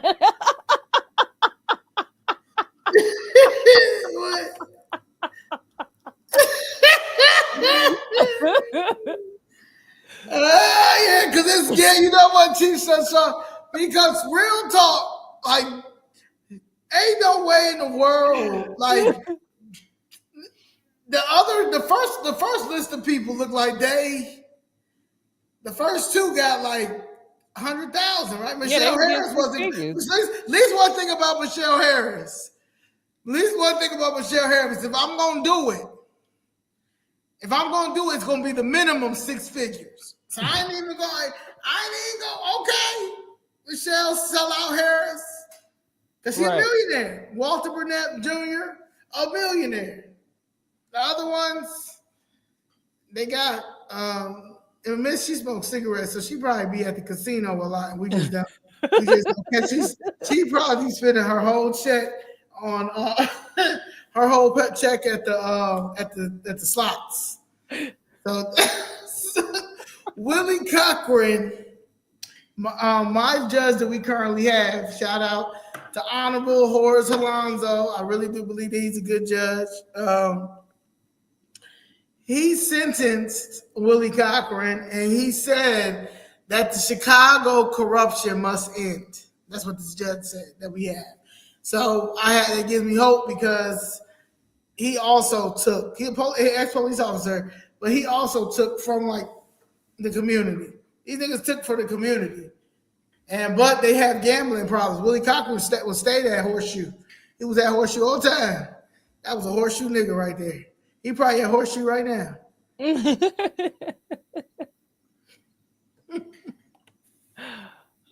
Oh, you want me to go? I'm sorry. It was not. Damn. Okay. I found this to be interesting. I remember vaguely. Okay. So talk to me. Oh no, it's just Jim Crow Joe, he's still Joe Biden, still was considering Ron for an appointment after the cover up, but it took AOC and other progressives to be like, hell no, are you crazy? So they were trying to appoint him. Let me see if I got the article here. And then you went down. There you go. Progressives rail against Joe Biden considering Rahm Emanuel for a cabinet position covering up a murder is disqualifying. They had to tell it. This was before he was losing his marbles, right? Before he, yeah. I mean, look at him. Looking like remember Obama had him for chief of staff. Remember that? Yeah, and I heard that he was so bad that Michelle Obama kicked him out and made him come back to Michelle and him did not get along. They fought.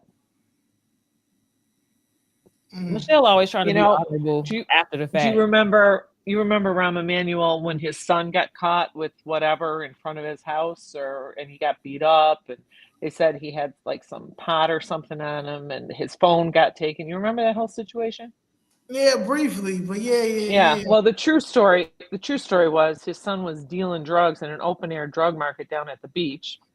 He got his phone taken, and they made a huge deal out of it because they wanted to get the phone back, because whoever had the phone could hack into the entire Emmanuel account because it was on the mother's account, and Ron was worried about his shit being exposed on his cell phone, and that is the true story of why it was such a big deal to get that damn phone back.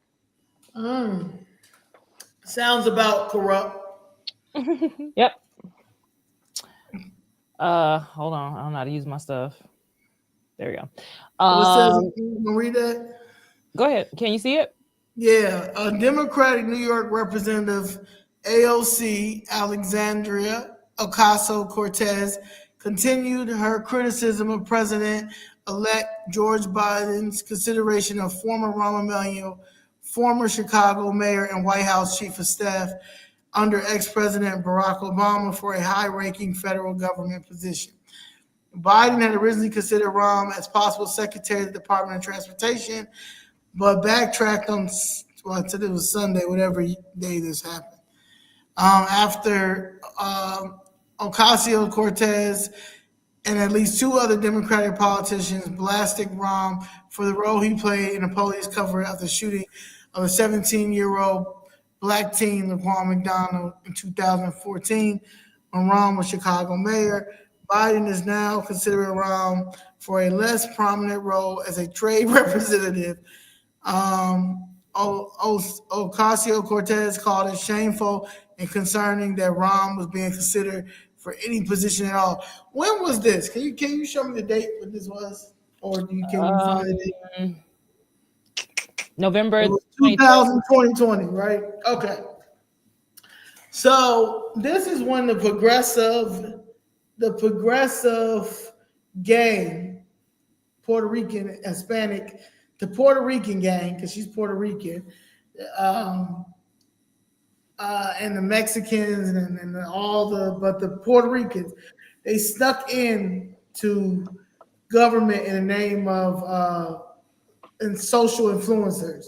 She got in there. That's what the girl Kat is trying to do. The congressional influence, the girl who's trying to take over, Jane Swartzky, whatever her Oh position. yeah, that Yeah, so she's trying to. AOC had a lot of followers before she became elected. yeah, she was a TikTok star. She was a TikTok star, right? So she got in there off of her influence, And so I think they recruited her too. They had to recruit her and give her some. oh yeah, backing. it definitely recruited her, but it wasn't. It didn't help when you got people who look at her as, oh my God, she's a hero. She's about equal rights. Even though, you understand, no, but she's a gang member. However, Right. she snuck in there, and a lot of them used the black death as a crutch. Everybody was using everything was sensitive. The Laquan McDonald, the George Floyd, the Breonna Taylor. Sure. They were calling that black and brown narrative crap. Yeah, that using that black use. and brown narrative, but she didn't care about this man being in his position. It was just that he doesn't play on. He doesn't play in her game. Rahm Emanuel has his own fucking corrupt agenda. Like she got her own fucking corrupt agenda. Right. Yeah, and they're opposed to each other. Yeah, you're right. Yeah. So okay, sorry. That's all I wanted to say. No, you're good.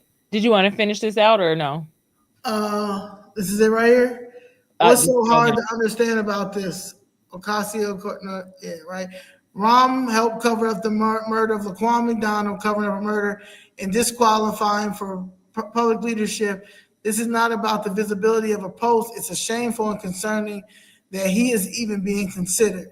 It's also truly embarrassing indictment of what's considered politics in the U.S. Politics in the U.S.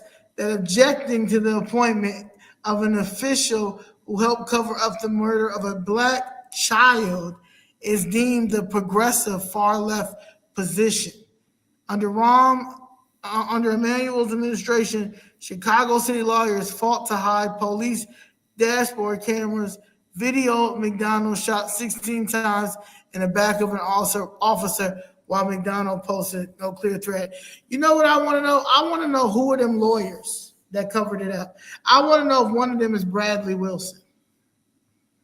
Bradley Wilson is the lawyer. That would be interesting. Yeah, that would be interesting. I want to know if we could figure out them lawyers that, like, if you could give me that or send this to me, and I'm gonna figure it out. But yeah, you see this next line. Read it for me. Previous to Ocasio-Cortez's Monday tweet, Rosana Rodriguez Sanchez, Chicago alderwoman, created a change.org petition telling Chicago residents to, quote, make sure Joe Biden knows Rahm is on our do not hire list, end quote. Oh, that figures. I'm sure. Yeah, that idiot. The irony. Not Rosana Rodriguez Sanchez. That's a 33. Not the 33rd alderman. She was my alderman until they gerrymandered me out of her district because I was going to run against her. She is a piece of shit. She was in the picture with the guy who did the shooting in DC, and she's trying to, what is she trying to sue Lopez for bringing that up or something? Yeah, she's trying to say that's not him in that picture. No, it is him, and she was in that. She was part of the 33rd Ward Working Families, and he went to several of their events. See? I just think it's ironic too with all of the Ronnie Reese should have been on a do not hire list, for sexual, yeah. I mean, and yeah, like Ramona said, any affiliation you guys clearly have with, this guy who was in this progressive group and the, socialist group that went off and shot these two Israeli embassy members. What are you talking about? Like, you are not the person to give moral lessons. And any of these black kids that's out there protesting, which are the they are the recycle of the ones that were from the Black Lives Matter thing, George Floyd, all that stuff. So they don't know what the fuck they doing. They not out there really fighting for our justice. Them motherfuckers is out there making a career of keeping this racial oppression shit going. Right. Yeah, you're right. You're right. They don't know. They don't understand it. Nope. Yep. So I don't know if you want to. Here's your Cheryl. Is this the answer to your question? Direct counsel for the NAACP Legal Defense and Educational Fund tweeted on Friday. Oh no, she's just randomly talking. No. I need the City of Chicago Law Department lawyers that covered this from that year. What year was that? So Laquan McDonald was like 2015. Yes, I want to know. Bradley Wilson was one of the good people on it. I should be able to find out. Tom's got all of his old FOP books, and in those they had the Chicago Law Department lawyers all listed. So I'll see if I can find it. Thank you. Yeah, I just want to know. And even if it's not, I still want to research all them lawyers because the lawyers are the problem. Yep. We got to talk about Friday on these niggas. Daniel Herbert, James McKay. You talking about who represented the detectives and Van Dyke? Well, it would be the City of Chicago, Rahm and May, the ones who covered up. What did it say up at the bottom? Go back up. Those might have been his private attorneys. It would be nice to know who was on the law department protecting the city. That's what I'm reading here from this AI overview. It says the Laquan McDonald case, the lawyers representing the Chicago Police Department. But I mean, it could be, like you said, the private attorneys, not the Chicago law. What were you saying? Go down to what? Hold on, let me see. It's on there, but we'll probably look it up. What's the next one? I'm gonna look it up because I just want to know who they are because what I'm realizing is that the City of Chicago has a lot of lawyers. Oh yeah, but they all certain ones like Bradley Wilson happens to be from New York, and he happens to be work for the Attorney General of New York State. And my thing is, you work for the New York State Attorney General, which is supposed to look at corruption and see corruption. How are you here now causing corruption? It says corporate counsel was Stephen R. Patton, appointed by Rahm Emanuel in 2011. Yeah. That probably was the corporate counsel. But That's corporation counsel, but they have several lawyers in the law department. they got like 1,000 lawyers. Yeah, and the law department's a joke, because when a cop calls up to find out about something being like, is this okay to do? Is this not okay to do? Because my husband got in a couple arguments with his sergeant when his sergeant was ordering him to do shit that he said, no, I'm not going to court for this. This is unconstitutional. And they'd call the law department, and the law department would go, we have to research that. And what they figured out and they found out was they don't like to give an answer until it goes to court once. And then once it goes to court, then they jump down on whatever side the court says. They hate to stick their neck out and give anyone an answer, because then they are liable and it's on them. Yeah, that sounds about right. Mm-hmm. All right. But yeah, what's next? Because I'm just saying that to say, because I'm dealing with that with my my case. Is the same lawyer. He's my lawyer on everything. They keep sitting the same lawyer. Mm-hmm. Oh yeah, where's Black Lives Matter when black people shoot each other? You gotta see how much it's looking like. Rahm Emanuel's New Americans playing. Yes,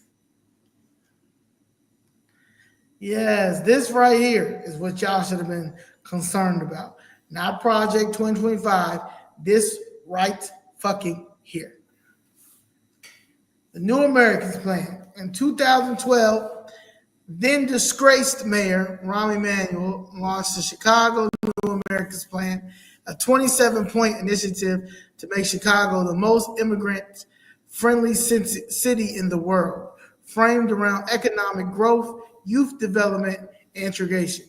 Oh, the civil rights movement 2.0. The plan except not for Americans. Just not for Americans. Mm-hmm. The plan laid the groundwork for today's sanctuary city policy. Key components included, first of all, I would like to say Mark Carter was the first person who told me about the New Americans Plan. He gave me a little magazine, summer 2023, and he said, everybody worry about everything, but motherfuckers be, because I said, motherfuckers need to be worried about this. So he gave this to me, and he's absolutely right. So regardless of what people say, he's the one who told me about the New Americans Plan first. So thank you, Mark, for that, Mr. Carter. Key components included, and not Mark Carter is, that's the other one I just want to say, Mark Carter is Mark Carter. Mark Carter is nowhere near married to Danielle Carter. Because people have think that they were together. So no, Danielle Carter Walters is a Walters. Her married name, and she's happily married to my man Chuck. City-funded support for undocumented youth included free tuition via the STAR Scholarship and mandated CPS counselor training. Now this is crazy. City-funded support for undocumented youth. Fuck the kids that's already there. Including free tuition via the STAR Scholarship and mandated CPS counselor training. Small business assistance for immigrants, ESL, GED expansion, and city-backed neutralization programs in libraries. Naturalization. Okay, neutralization. Oh, what's this? He said neutralization. We wish. I was going to say that would be much better. Right. So I can manifest it, but I thought that was an E, so my fault. Yeah, this like we gotta have this like extra big next time. That's a Freudian slip. I love it. Neutralization is much better. Creation. Well, I'm trying to tell you, I just learned how to be. Look, I try to tell you, I didn't know these words. I need stuff like Trump said, the big beautiful bill. I like that. It's straight to the point. Creation of the Office of New Americans and formal city partnerships with USCIS to host naturalization ceremonies at City Hall. I got a question. What is USCIS? You don't know? United States, is it Customs and Customs and Immigration Immigration something, service something. Services, probably. Yeah. Yeah. Basically immigration. Yep. Okay. And English is a second language they were requiring too. I mean, like the teachers aren't already in an overcrowded situation. Now they've got to teach English to people from all different like backgrounds. Okay.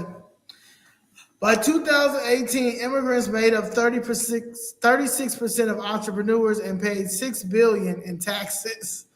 But they also accounted for a growing share of city service, subsidized programs, and housing demands.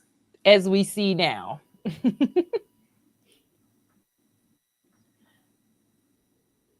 Oh, flag burner. Yeah, I had to throw that out there because you can't have new Americans without having this, obviously. Yeah. Byron Cigio Lopez, my favorite dumbass alderman. He was just standing next This to the man flag. right here needs closed caption. He needs closed caption. He be up there. I don't be understanding shit my man be saying. You remember that? You remember that Dave Chappelle skit where he was like, when you have he was in the barbershop and he was like trying to get the Latinos to dance to the music, and then he pulled out the bullhorn and just started saying gibberish. He was like, you need a piano and Spanish gibberish. That's him. No, real talk. Like this nigga, he is. Oh my god! Y'all got to come down to see this nigga in action. He honestly should get like if they have an Oscars for politics. Right here. Yeah, he needs his own category. He needs his own category. All of them. They are literally the Hispanic KKK. The New Americans Plan. Critics argue Emmanuel's policy shifted public resources originally intended for Chicago's most vulnerable citizens towards federal immigration resistance efforts. Many point to this era as the start of the city's unsustainable sanctuary spending, where taxpayers were redirected to shield undocumented immigrants, often at the expense of a native-born low-income resident. This legacy of prioritizing symbolic inclusion over fiscal responsibility now haunts the city as current leadership struggles to house and support thousands of new arrivals without federal reimbursement. They stole so much money. Oh, they stole so much money. They did. All right. Who's up next? She's talking about who's up next. This all your stuff. There we go.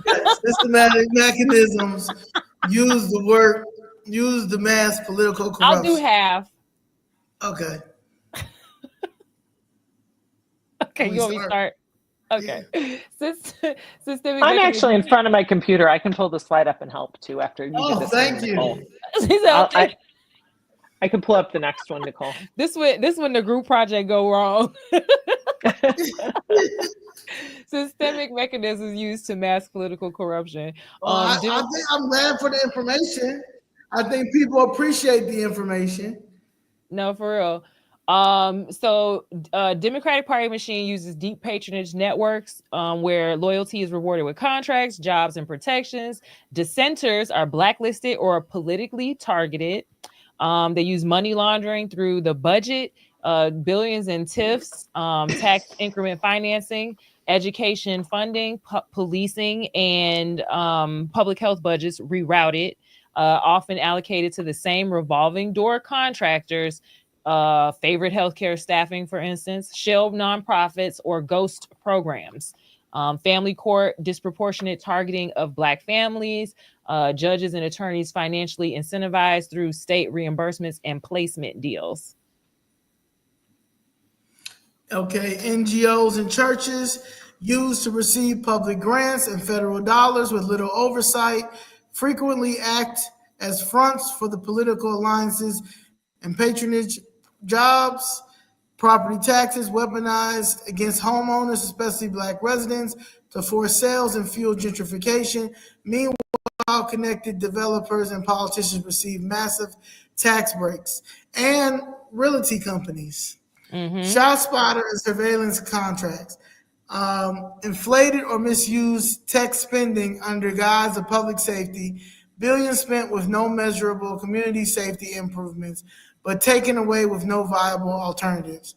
Sanctuary city status turns cities like Chicago into hubs for federal and international grant money, public resources diverted without public vote or accountability. Title That's and what you were sanctuary. saying, that they're stealing the money, and that's how they do it, because they get the money from the Fed, and there is no accountability as to where it goes. No, at all. That's where we Yep. need to come in at. The Doge. Yep. That's when Doge needs to come in at. Yep. Title and sanctuary laws use the funnel resources into immigrant service while disfranchising black residents, political posturing that enables federal funding and nonprofit expansion. I can read this. I can read this one. Okay. New Americans Sanctuary City scam. Mayor Brandon Johnson authorized use of $95 million in COVID-19 relief funds for migrant support, drawing criticism for diverting from pandemic recovery and social safety net. Backed controversial vendors despite public outcry. Those were his buddies too. Failed to disclose full spending breakdown. Only 9 of 27 migrant shelters' costs have been publicly released. Oversaw budgeting that prioritized $150 million migrant allocation, later cut after backlash and deficit projections.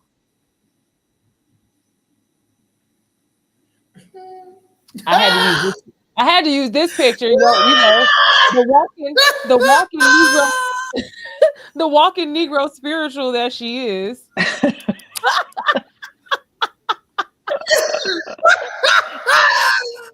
I forget. She did all that.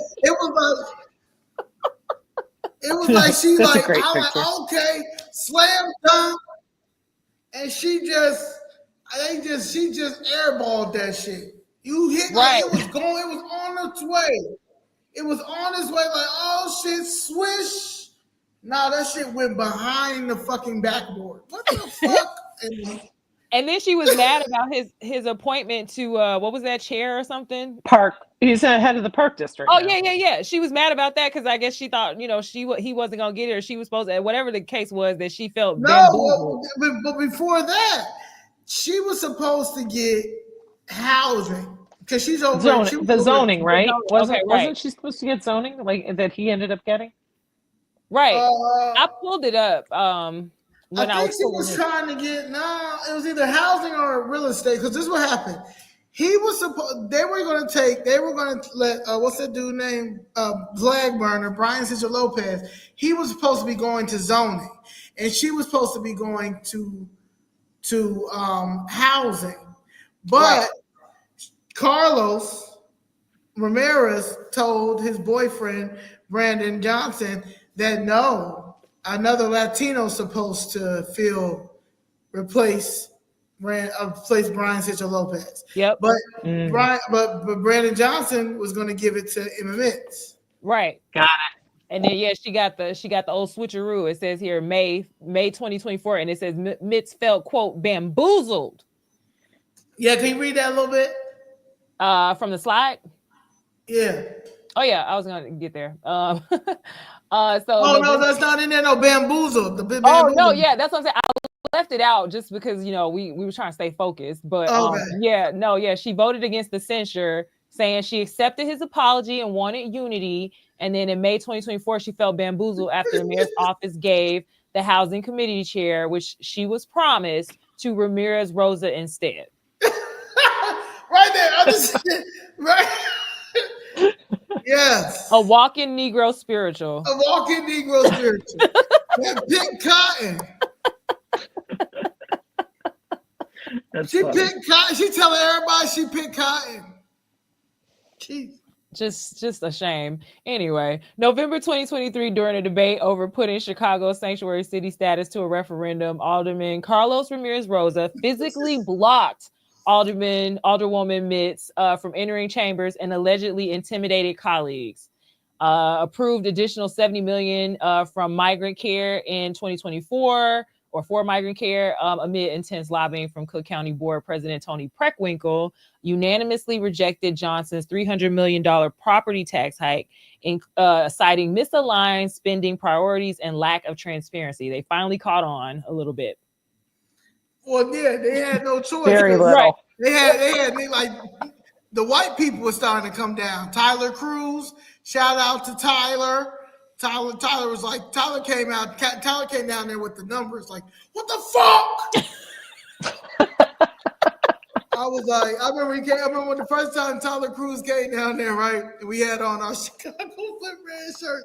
And this is after what's the name won? Trump won. So he was like, unlike, because we was down there rooting that he won or whatever. So he was like, unlike these guys, I didn't vote for Trump.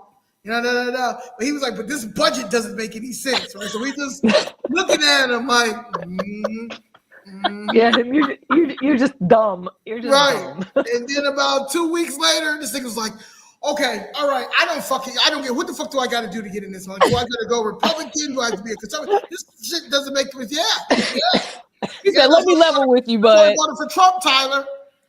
That's why we voted for Trump. So Trump, yeah. Shout out to Tyler. So New Americans Sanctuary City scam. Governor J.B. Pritzker directed $250 million in state support for Chicago's migrant response through 2024. Criticized the city's lack of planning, especially the hiring of Garda World to build shelters. He recommended repurposing existing buildings.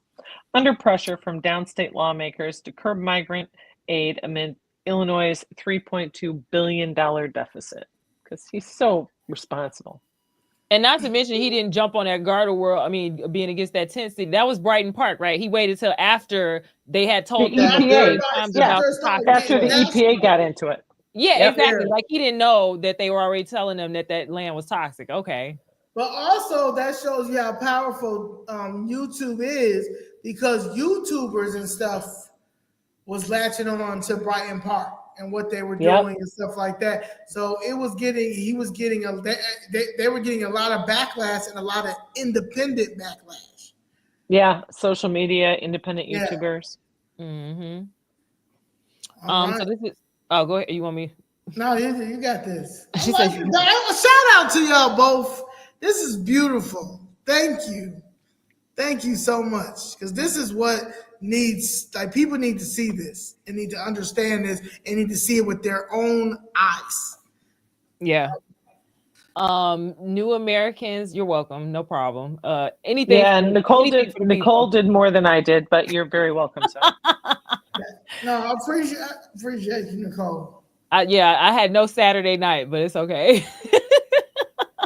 It's okay. I don't need I'm working on it. I'm working on it. We good. No, it's okay. Ain't nothing for me out there in them streets. No. Unless you want to taco. If I wasn't working 20 hours a day, I wouldn't know what I was doing. We getting it together. New Americans, the sanctuary city scam continued. So about the vendors and the non-governmental organizations. So you have Favorite Healthcare Staffing, who got $342 million plus, and they were staffing and management for 27 migrant shelters, mostly healthcare, and they definitely were staffing that shelter where that boy died from possible sepsis. I think it was like the 4-year-old that died, and everybody was trying to. And they were getting exorbitant salaries. And it was in Brian Sitcha Lopez ward. Right. Extremely high hourly rates, like Ramona was saying, $156 to $180 an hour. Poor shelter conditions, mishandling of sensitive migrant data. Then you had. I want to say one thing about Favorite Healthcare. What was kind of crazy to me, especially now with anybody that supports Brandon Johnson or any of the progressive aldermen, the chairman of budget of immigration and refugee rights, Andre Vasquez, deputy mayor Beatrice Ponce de Leon. The fact that these people were coming from Florida, Texas, Oklahoma, to come and be staff in our own city without making sure that city workers in Chicago and the state of Illinois were getting this money. Yeah, the people who owned it are buddies of Pritzker and Johnson and the CTU, and they have all their like buddy networks with the owners. And they knew that these people were problematic even under, I think, Lightfoot. And that's why they were like, why are you renewing this contract? Like, you already knew this was a problem. Well, you know why. Yeah, and we FOIA'd it.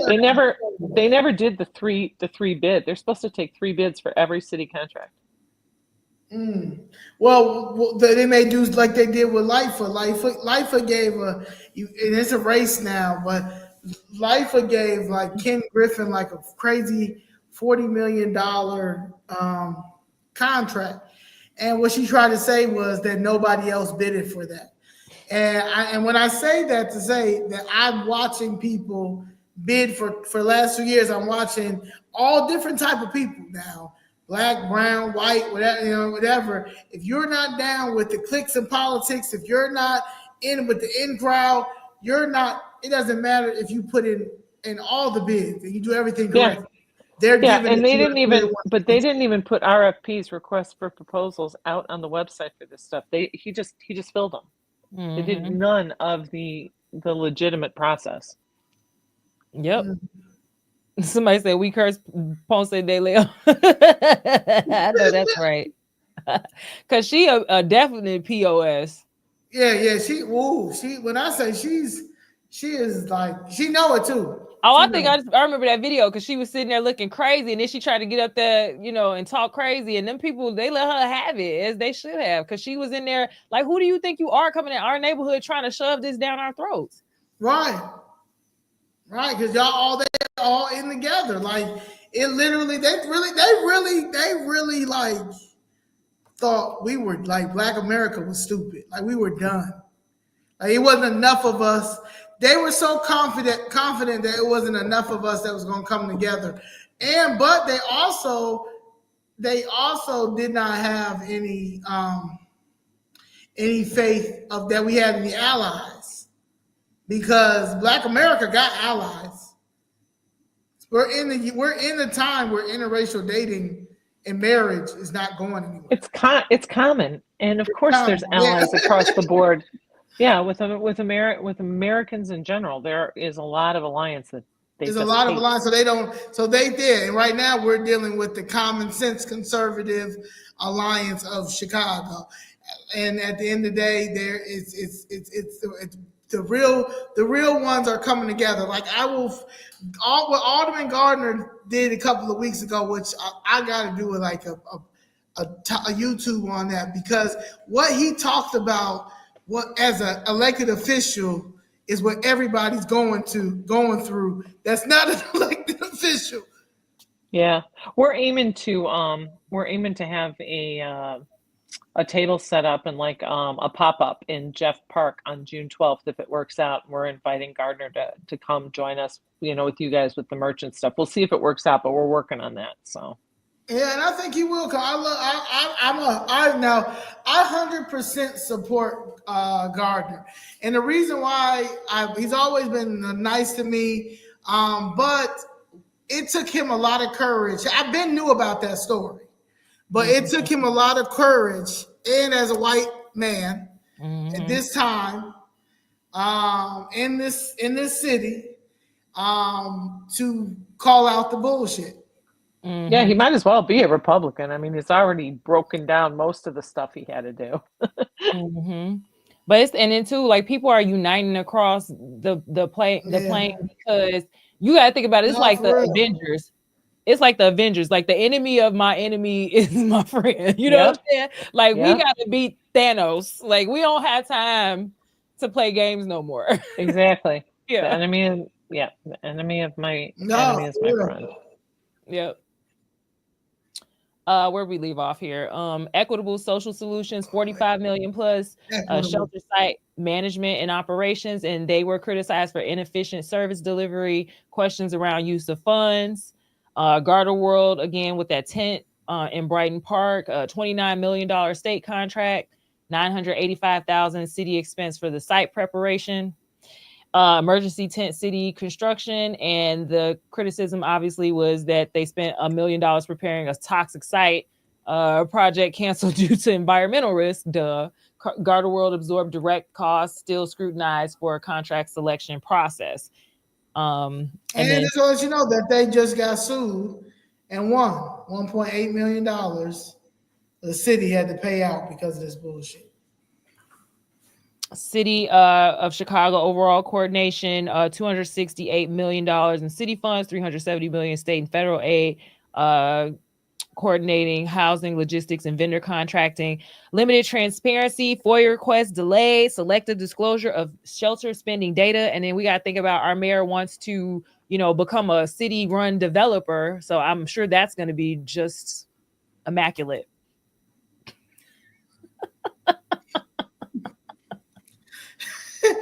God bless us. I love this picture and my favorite one.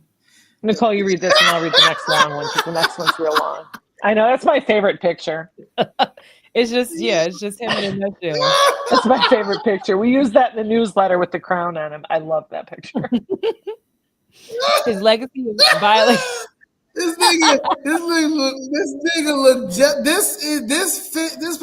picture right here describes him. This is exactly his personality. This is exactly who you see. A clown. This right here is why I will never meet with him, because right here, this everything. Look, does he get his eyebrows arched? This must have been right at the beginning of his $30K. He paid for that. The $30K makeup. Yeah, this is when he was having panic attacks all the time. He was having one right then when they took that picture. Yeah. Yes, this is a clown. Oh gosh. This is the. I'll read this one. So CTU puppet mayor John, the mayor of Chicago, y'all. Yep, Johnson's mayoral campaign was canceled by the Chicago Teachers Union to the tune of nearly $5 million, raising serious conflict of interest concerns. Still on CPS payroll, despite being mayor, Johnson retains his unpaid leave status from the CPS, keeping pension and seniority perks while negotiating with his old union. Rigged board takeover. After the entire Chicago Board of Education resigned, Johnson stacked it with pro-CTU allies, consolidating control over CPS in broad daylight. Union using dues without consent. CTU leadership is facing legal action from its own members for allegedly violating bylaws, funneling mandatory dues into politics without proper approval. Ethics complaints over student voter drive. CTU was accused of exploiting students for political gain, marching them to vote in favor of Johnson-backed initiatives during class hours. No ethics oversight. Despite glaring red flags, the city's ethics officer has refused to act, leaving watchdogs powerless against union political collusion.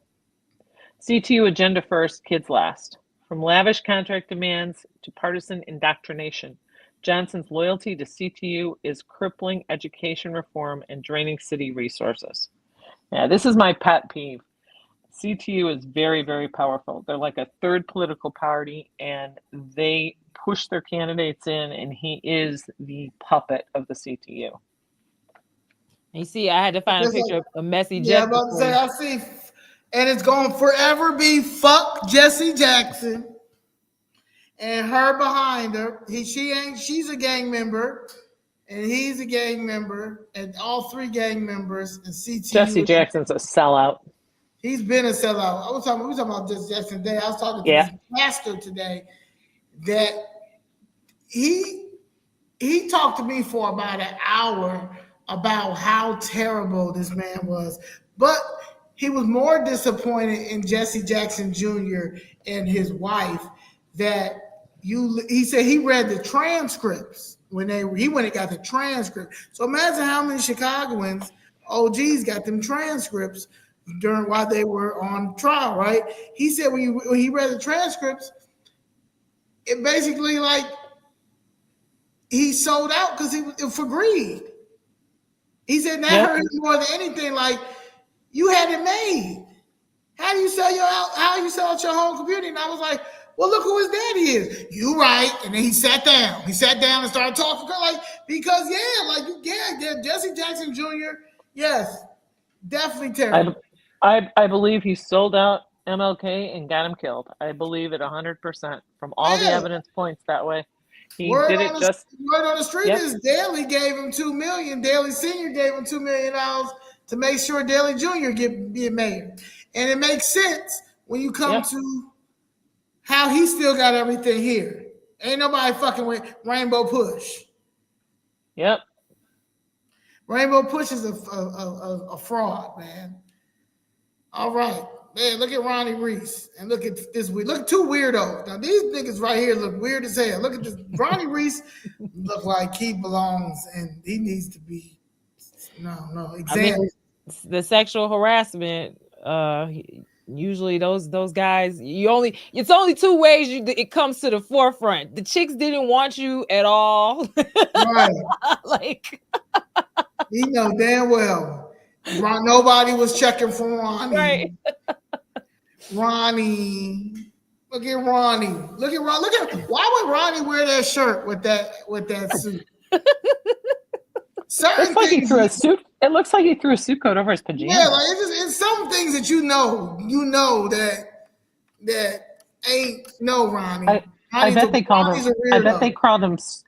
him Scrawny Ronnie when he was little. Yup, Scrawny Ronnie. Look at this slow ass nigga next to him. Look at him. Yeah. Look at these two of them together. That was in the like. Come, all right, let's get into it. I'm glad I put the pictures up here. You're having a lot of fun. Oh, man, pictures say a lot of things. No, they do. Yeah. Ronnie Reese scandal in the mayor's office. Ronnie Reese, senior advisor to the mayor, accused of sexual harassment while at SEIU. Okay, just a sexy union there, right? Despite public knowledge of these accusations, Johnson appointed him anyway, raising questions of cronyism and disregard for workplace safety. And this is when they tried to have the peace circles with what's that other idiot? Pachion Zayas. Oh, yes. She how you say her name? Pachion Zayas. Pachion Zayas, right? Pachion Zayas. Pachion Zayas. Pachion Zayas she get around. Oh yeah. That's why she the peace circle. Hey. Yeah. She used to be over here in our district before she was working for Johnson. She's an interesting piece of work. A piece. See, look, another piece. Yep, a piece. Definitely a piece. Doctor. I bet she is Dr. Pachion Zayas. Oh God.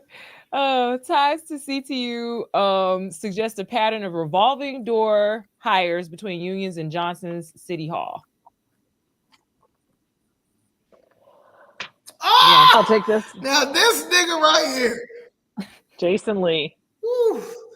I couldn't leave this out. Jason, no good. Yeah, it's great. Voter fraud and inner circle. Jason Lee, a top Johnson political advisor, voted in Texas while residing in Chicago. Under investigation for felony voter fraud, still maintained as a trusted figure in Johnson's inner circle. He trusts the wrong people. Did y'all want to talk about who his mama is real quick? Well, you probably going to give us the tea on that. Well, I know I'm limited, but I do remember. Yeah. Who's Jason Lee's mother? I forgot her name, but she definitely the congresswoman, right? Yeah. Damn. I know it is, but yeah, she basically got him. It's nepotism. Jason Lee. Yeah. It was nepotism, yeah. And her daughter, they got Her daughter took over her place, but her mother was a Congresswoman Sheila Jackson Lee. That's who it was. She Right, served right. she served as a representative for Texas 18th Congressional District for nearly 3 decades. She also is one of the first people to put in the HR 40 bill in the 80s. She was the first. She was the first reparation grifter. Let's put it in and let it stall. And it's been stalling since she dead. She's dead, and it's still stalling. Yeah. Okay. And then and let me tell you too. Before she died at the age of 74 of pancreas cancer that she was trying to. They have the Democratic Party is the only party I know that will hide sicknesses. And motherfuckers brain dead, and they'll still have their position. Like because they don't want to run nobody for re-election for an election. They rather appoint people. Because they were trying to have her. She was trying to run as mayor. She was going to try to run as mayor, and people and start going in about her and her diagnosis and all that. And all of a sudden, she stayed to where she was. But they like what they were going to do with Joe Biden. Like they literally are they literally are a crime family. The Democratic Party. Yeah, they wanted him in so he could die, and she would just be president. Because they knew nobody to elect her, as we saw. Right. Yeah, you got to hear the fundraisers in 2024. So, he's under investigation, but he's going to remain under investigation. And then look, here it says August 24th, Sheila Jackson Lee held fundraising events in Chicago for her Houston mayoral campaign and raised $80K with contributions from individuals and entities seeking business within the city of Chicago. Contributors with city ties, donors included executives from companies with city contracts and lobbyists representing major sports teams seeking new stadium deals in Chicago. The involvement of these contributors led to scrutiny over potential conflicts of interest, given Jason Lee's influential position in the mayor's office. I probably should have threw that on here too. Jason Lee's response, he has stated that he attended the fundraisers at his mother's request. My mama made me do it, but did not solicit donations or organize the events. He emphasized that his mother's fundraising activities were independent of his role in Chicago city government. But you still voting in Texas, though. Yeah, and he was still at those fundraisers. Right. Exactly was. And his dealer was too. He said his dealer. Yeah, Jason Copley. I believe it. Next. Oh, look at my man. This is when he started getting a little bit of money. I'll read this one. Radicalized hiring under federal investigation. DOJ That's racialized. Oh, duh. Sorry. Same difference. Sorry. I just had to get you because we got Zoe. No, you're right. You're right. My eyes are moving faster than they should be. DOJ launched civil rights probe into Johnson's race-based hiring practices after he publicly emphasized appointing only Black leaders. Critics allege this is ideological discrimination, potentially violating Title VII of the Civil Rights Act. Several white, Asian, and Latino department heads quietly pushed out or replaced. Well, that's what the Justice Department sent him that letter for. I wonder, has anything moved on that at all besides a letter? Well, they said they were investigating him, so God knows they probably have a lot to look at. Yeah, they probably do. And I mean, he's had so many staff changes, and Yeah. Oh, they don't even have the gift room. The gift room. Yeah, I had to get a picture of that. That's where he getting them nice cufflinks from, probably. His suits probably. Up. I'll read this one to Cole. How many people you think he banged in the gift room? I don't know. I don't see a cot. Maybe there's a blow-up bed in there. Well, they hurried up and took a lot of stuff out to give it. They gave us this picture.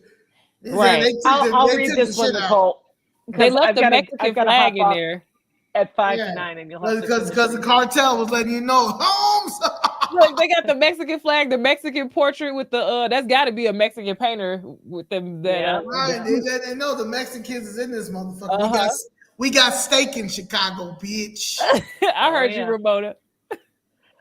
Blocked oversight. The gift room scandal. Mayor's team physically blocked inspectors from entering the City Hall's gift room, filled with luxury goods, Mont Blanc pens, Hugo Boss items. Practice violates transparency norms.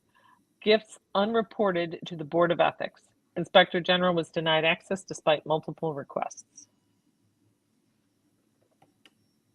Oh, Mary Richardson, no good, Lowry. She been stressed. I mean, if you look at, you should have got the picture of how she looked, her picture when she first got appointed as this, and this picture, like, totally two different people. Totally, she stressed the fuck out here. She know that this is 65% chance she's going to prison. She's gonna be the first to tell her she's part of the DEI. I got the first black corporate counsel, the first black woman corporate counsel. Yes, she also is gonna be the first black woman to get arrested and go to jail and lose her bar license for committing this RICO. There you go. Yeah, that one right there. She looks better than all these. Here's one. Yeah. This picture was here with this big ass flower. Oh, she ain't wear the flower no more. She was wearing them. She's coming there with them big ass flowers. That's where a wire was. The wire was right because she had a mic in that motherfucker. Oh god. But yeah, show the picture. Yeah, you gotta show that picture, man. But yeah, she was giving old Tinder vibes. Like, okay, Mary. Now look at Mary. Mary looking like bitch. She's stressed. She's stressed the fuck. She aged like a motherfucker. No, you're right. Next. Okay, it's me. Obstruction justice, interference with OIG probes. Johnson and Lightfoot before him accused of obstructing the inspector general. City law department demanded to sit in on interviews despite whistleblower retaliation concerns.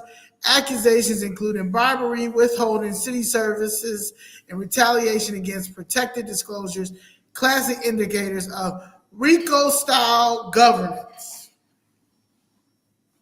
Yes. Oh, so now we in the shot spotter here. So this is a clip from the WGN town hall, which was heavily scripted. Like you could tell they fielded questions and were trying to make him look, they went real soft on him. But just the clip here from a email. Mm-hmm.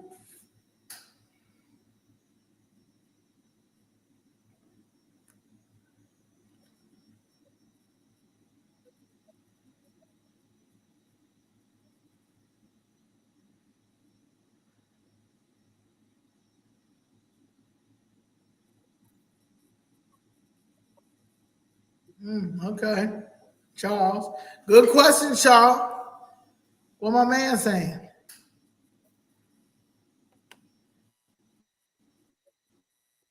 Y'all hear him? You can't hear?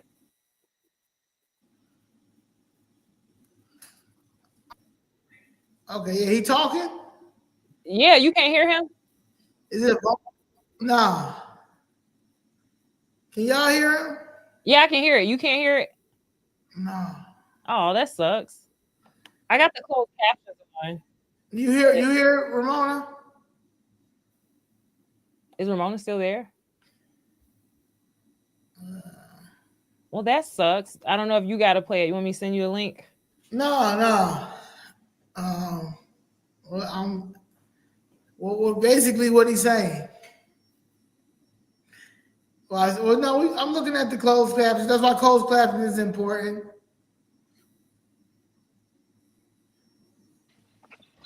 Hey guys, I'm going to have to jump off for a little bit, but I will continue watching while I'm doing this other meeting I have to do. Bye, Ramona. Bye, Ramona. Bye guys. Great job.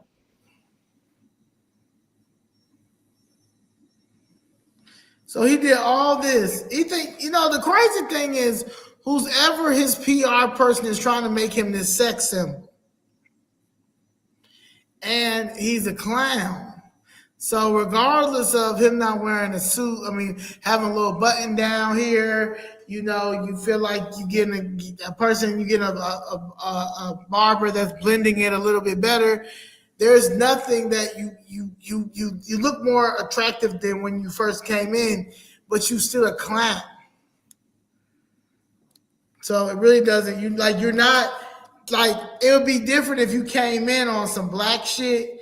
You took care of black shit first, and you did what you had to do as far as take care of Miss Jessica and Zoe and Michael Young Bay and all the people that was going down there in the first video. Yeah, like and then like you literally didn't give a fuck. Now you're a little bit different. Yeah, I can't hear. Can you hear that? No, You can't hear that either? what happened? Yeah. Zoe, can you hear me? I can't see. You can hear me though. What's Okay. happening? You couldn't hear the video? No. Not even when I open up YouTube?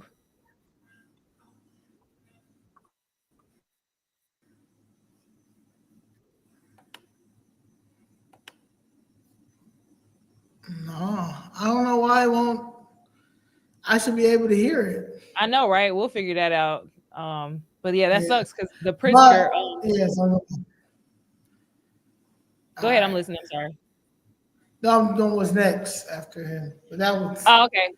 Now I was gonna say that sucks because the Pritzker tapes, we're gonna have to definitely figure that out for us so we can at least hear him bullshit. Well, I mean, we can always. What time is it? We had 2 hours. 35 no, minutes. I know. We're not gonna get to the Pritzker tape. I'm just saying on the next one we have to figure it out before then. Yeah, or we can see. Let's just do this part and then end after this is shot. Yeah, we're Brandon almost done bodies, right? We're almost done with the Brandon slide, so we can finish out Brandon and then. Okay, Brandon slide. Mm-hmm. So we'll do this part 2 next Sunday. Yep. So what's the difference between Larry Hoover's RICO and Illinois elected officials' RICO? Larry Hoover organized a murder, but what about the violence and deaths on the hands of public officials? So Brandon Johnson, as we saw in that video, he was basically, just to summarize, Charles from Inglewood was asking, you left us without, I'm a senior, and you left us without shot spotter. What am I supposed to do? And his answer was, it wasn't really doing anything, but remember, it was good enough for him to implement for the Democratic National Convention, for visitors. And it alerts the police, even, Snelling and the other police will let you know, like it was good enough to let you know something's going on and get the police there a lot quicker than waiting and somebody bleeding and dying in an alley. So his answer on that town hall was essentially, well, I'm not going to talk about ShotSpotter as far as being a useful tool because I figure it saved us money. And meanwhile, I'm finding other things to help combat crime, taking credit for the fact that we got rid of whack ass Kim Fox and that, Snelling is for sure. Right. So between Eileen Burke and Larry Snelling, that's where you need to give the credit, not to yourself. Yeah, because even Superintendent Snelling, he did not recommend them get rid of ShotSpotter, and he still did. Right. Now, right there is why I don't respect him either, because even if I don't agree with something, or I feel like, but I got law enforcement that's telling me, nah, we need this until we figure something else out. My thing is, I'm like, all right, we'll do it, but look, I'm gonna give you 90 days. If not, I'm gonna figure another tool out. But I'll give you 9 days until we find something else out, just off the common courtesy of him being a law enforcement and knowing that we need that right now. We've got so much stuff going on. We've got this illegal migrant situation going on. We got our teens acting a fool. We've got a lot of undiagnosed middle-aged people going crazy. Like, we just got a lot of stuff going on. We need as many tools as possible until we get the one housing, was it the one shelter housing initiative?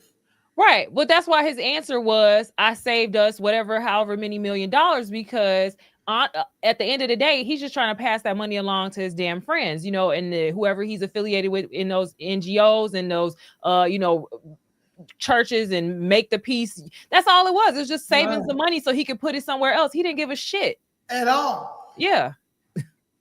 So that's why I will never meet with this piece of shit. And that's part of the main part of his issue, is he thinks he can ignore all of these people in the room that are qualified, that have been in these positions long enough to know a little bit of something. Like, city council, that's one of the main complaints I know from like Ray Lopez and some of them, is like, you never sit down with us when we trying to explain things to you because you think you know better, or you just don't want to hear it because you got people you got to pay off. When I first started going down there for my mom and stuff, but then when I started like looking and seeing why the kids are lost, or they acting a fool and stuff like that, I offered, and I said it on the mic, like, hey, I got an idea. If anybody wants to sit with me to talk about what we can do with these kids, I got the plan. Now, they could have had me work on that. You see what I'm saying? Like, have me work on that to show y'all, at the end of the day, it's still unity. Y'all owe my mom, but overall, I see the issue with the children. I got an idea that I think that will work. They ignore me. Anything I suggested, they ignore me. They ignore me asking to settle the case. Then when I tried to get in the conversation with them and try to be like, well, hey, I think I suggest this, they ignored that too. Now, 2 years later, you got people saying, we all need to sit down with the mayor. No, not me. I had a whole bunch. I tried to, even when I knew y'all motherfuckers owe my mom, I still was trying to be like, well, the overall issue is these things right here, and I would like to be at the table to help discuss that. Like what's going on now with him hiring all these different consultants when it comes to certain things. You should have been hired us. Right. You should have hired Chicago Fist Red. We gotta do a reaction to Conway, even though Conway is an idiot too, because he got all that background and still played. What Conway said? That I sent you that link. Him and so Will Hall was trying to talk about the budget in Springfield. Can you put that up real quick? Oh yeah, we can pull it up. I think I sent it in a group chat. Hold on. Yeah. But it says they saved $53 million since 2018 from ShotSpotter. I was trying to get the yearly rate, but as you can see, you know what I'm saying? Like you was trying to save money so you could spend it on what you wanted to spend. Right. This nigga got like 40 unqualified bitches he trying to take care of. Oh, but you said you can't hear. You can't hear it. Let me see if I can pull it up. Okay, I sent it in the group chat. Yeah, let me see. Let me see if I can. Yeah, let me do it myself. Yeah, Will Hall looked a goddamn fool. What was it? City budget woes. Yeah, it's called City Budget Woes on WGN. It was 10 hours ago. I sent it in the group chat. Yeah, I'm on this computer though. Oh, I see it. Hold on.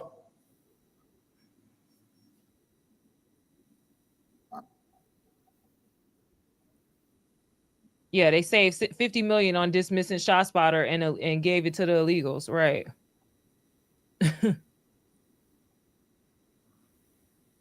That was a SCO 6.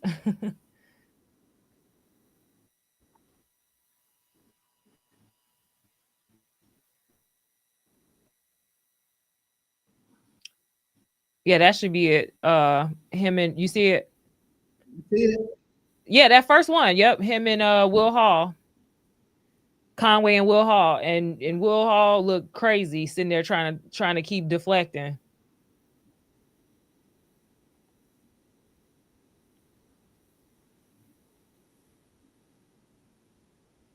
Let's remove the other media. You said what? I could see it, but I don't know. Now you back on my screen, but I saw what you were looking at. Yeah.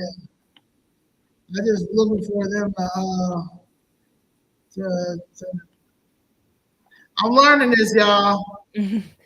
So It's okay. please bear with me. Take your time. You had it up though. Like I could see you. I hear it. Okay. So let me, oh, you must have it like on another screen, maybe. Are you, or like another window that you don't have up? Well, yeah, but I'm trying to do the. I'm gonna take mine off. I took mine off the stage, but yours was just up there. Okay. You didn't see what I was trying to do. Yeah, They I don't say know. 50 million. Oh no, that's me again. Yeah, this is me, right? No, that's this my is you. screen again. Okay. So remove this and share screen.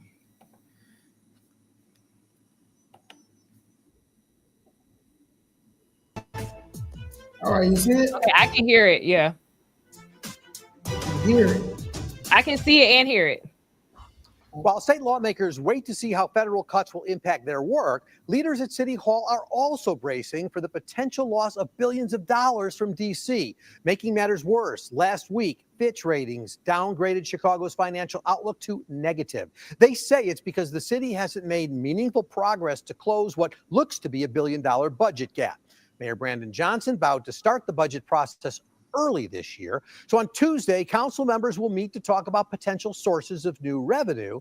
But even the mayor concedes they're likely going to need more time and more help from the State House. The levers in which I have direct control over in terms of being able to generate revenue, there's limitations there, and that the state of Illinois, there are far more areas of revenue streams that we will need the state to approve them. So there's going to be a continued concerted effort on my part to ensure that the key investments that we are making continue to push forth our effort to build the safest, most affordable big city in America. The Hall to Springfield will likely have to wait until the fall veto session, setting up a tight window for City Council to finalize their plans. And as alders begin their work, Cranes reports the city is paying more than $3 million to consulting firm Ernst & Young to find so-called efficiencies in the budget. Joining me this morning to talk more about what's next are 6th Ward Alderman Will Hall and 34th Ward Alderman Bill Conway. It's a busy week. Gentlemen, thanks for being with me. Alderman Hall, you are the chair of the Subcommittee on Revenue. You meet on Tuesday. Alderman Conway, you are a member of the committee. In your agenda, you made it clear the list of things on the table include reinstituting a grocery tax that the state sunsetted, bringing it to the city, a sales tax on services, that's always unpopular in Springfield. And don't he look constipated? State approval first. How much will those things help close the gap? Well, first of all, I want to say thank you so much, Paul, and thank you, even my colleague Bill, taking out time. One of the things, number one, is that we're looking at an $80 million gap. What we see, as you just articulated, is the fact that the state has once again punted a ball, delayed in game. And so now it's crunch time. And so what we're going to, in this subject matter hearing, no critical votes will be taken, but we will put the information out. This decision to withhold from the state is now forcing us as a city to look at how to make up $80 million. That grocery tax is what we were generating from in a portion amongst other municipalities. And so now with the state taking it away, it's a good headline, but it's leading a tough headwind for us as a city. Alderman Hall, let me just stay with you for this, because you called this meeting, this committee meeting. Why did you do it after the session is ending in Springfield? Is it realistic to think that you're going to get more help from the state in time to assist with the budget? Well, it's the same way the state decided to wait to the 9th hour to send it over to the Senate. it's clear that the State House is a little confused and the calculator is not mathing the correct way that lends to a favorable city investment. Let's be clear, without the city of Chicago, the state cannot function. So we've contributed to so many different streams. What this subject matter hearing does is it gives us an opportunity to evaluate what's the fair portion, number one. But again, the state did not have in a timely manner a budget for both sides to look at. So they're still in the ninth hour. Matter of fact, we see messages as signals from state senators and reps that they have not yet had enough time to comb through. So what we will see is a rushed attempt, but we will hopefully have a strong veto session that will include some efficiencies for Chicago. Alderman Conway, before I move on with another question, let me get your reaction to what I asked Alderman Hall about the various things the committee will be talking about. Well, I have a lot of respect for Alderman Hall, but I feel like in this, the mayor's office has really showed a lack of understanding of city finances and sort of a lack of ability to read a calendar here, because the mayor's office really should be down in January making these asks. This is what we're looking for. Instead, what we're dealing with is we're having a committee meeting after we've already been adjourned. And this goes, the mayor really should have been building these relationships a lot sooner. We can't be building this, getting involved in the budget in the fourth quarter here. As we saw 2 years ago, the mayor went down in May with the teachers to ask for things. This year, he went for 1 day in April. And that's why very few people in Springfield think the city of Chicago is being run very well. We need to be building those relationships and working with them much sooner. Well, let me follow that up just a little bit, because it's no secret that the governor's flat out said that the mayor's relationship with Springfield isn't good. Is there a way around that to make things be more effective between the city and the state? Well, I mean, it's relationship building like everything else. But we need to show Springfield that we are building those relationships and asking for what we need, as opposed to sitting here after Springfield's adjourned, realizing we need $80 million. Alderman Hall, as you know, the mayor already has convened a separate budget working group. It's got alders on there, business people, civic leaders. We might get a look at what they're accomplishing or working on towards the end of the month. What do you see them accomplishing? How is their work different from what you're doing?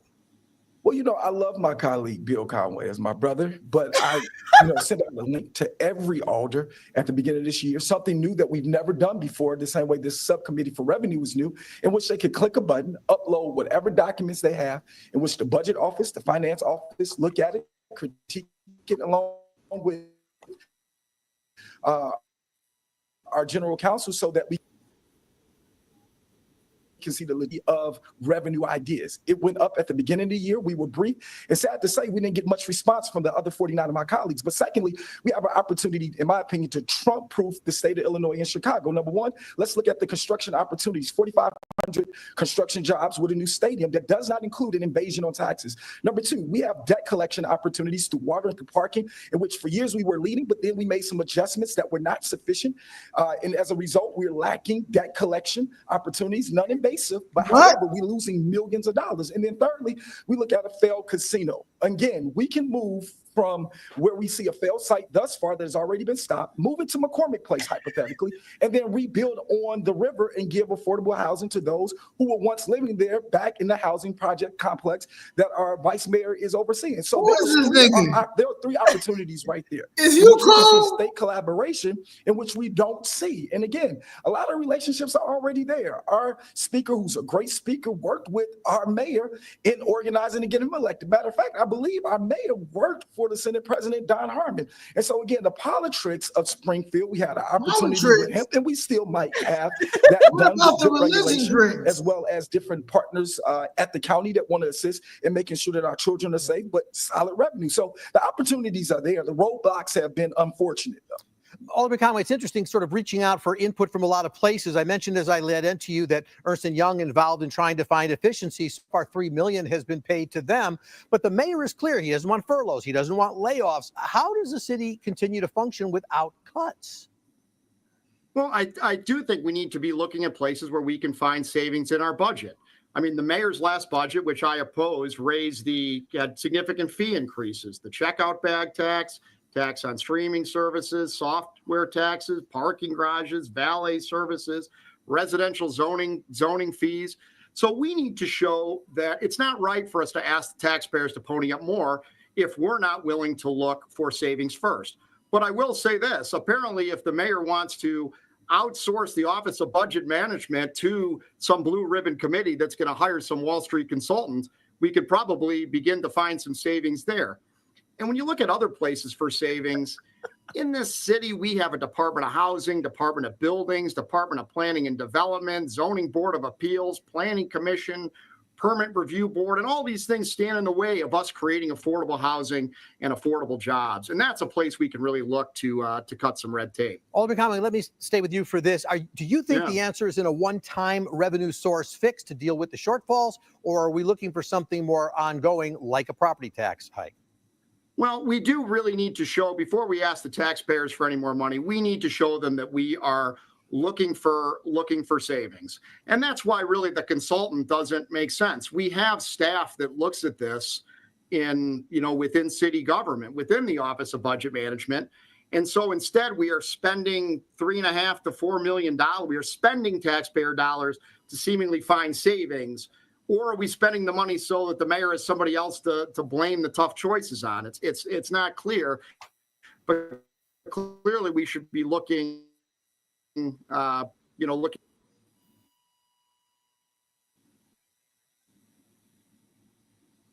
own house for these things. To negative by Fitch. Alderman Conway, you've written about this publicly, basically saying you were promised this wouldn't happen. I'm going to come to you in a second, but first, Alderman Hall, your reaction to this downgrade, which apparently, you folks were told won't happen.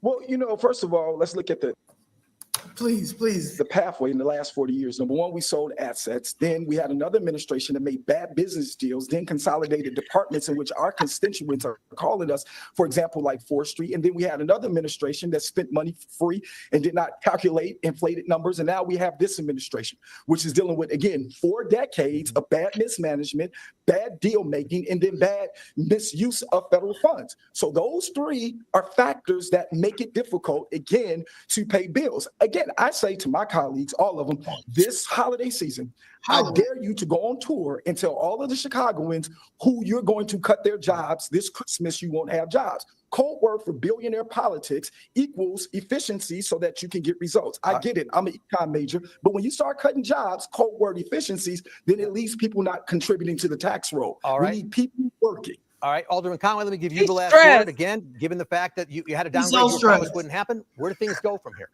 Well, this is what I'm getting at when I say the mayor's office has just showed a lack of understanding in the city's finances. We were told when we passed the last budget, the mayor's office assured us we wouldn't get downgraded. And then when my colleagues passed that terrible bond offering, the $830 million issuance, it's going to take $2 billion They stole it to pay back. We were assured that we would be okay with the credit agencies. This is baked in, we were told. Instead, now we have a negative outlook. And the result of that is going to be that we are going to have to pay higher interest costs. And that is something that is going to cost the taxpayers money. And that's the sad part about it. All right, Alderman Bill Conway, Alderman and Pastor Will. He called that nigga pastor. Thanks for being with me. Have a good Sunday. First of And we're going to take one more break. First of all, we need to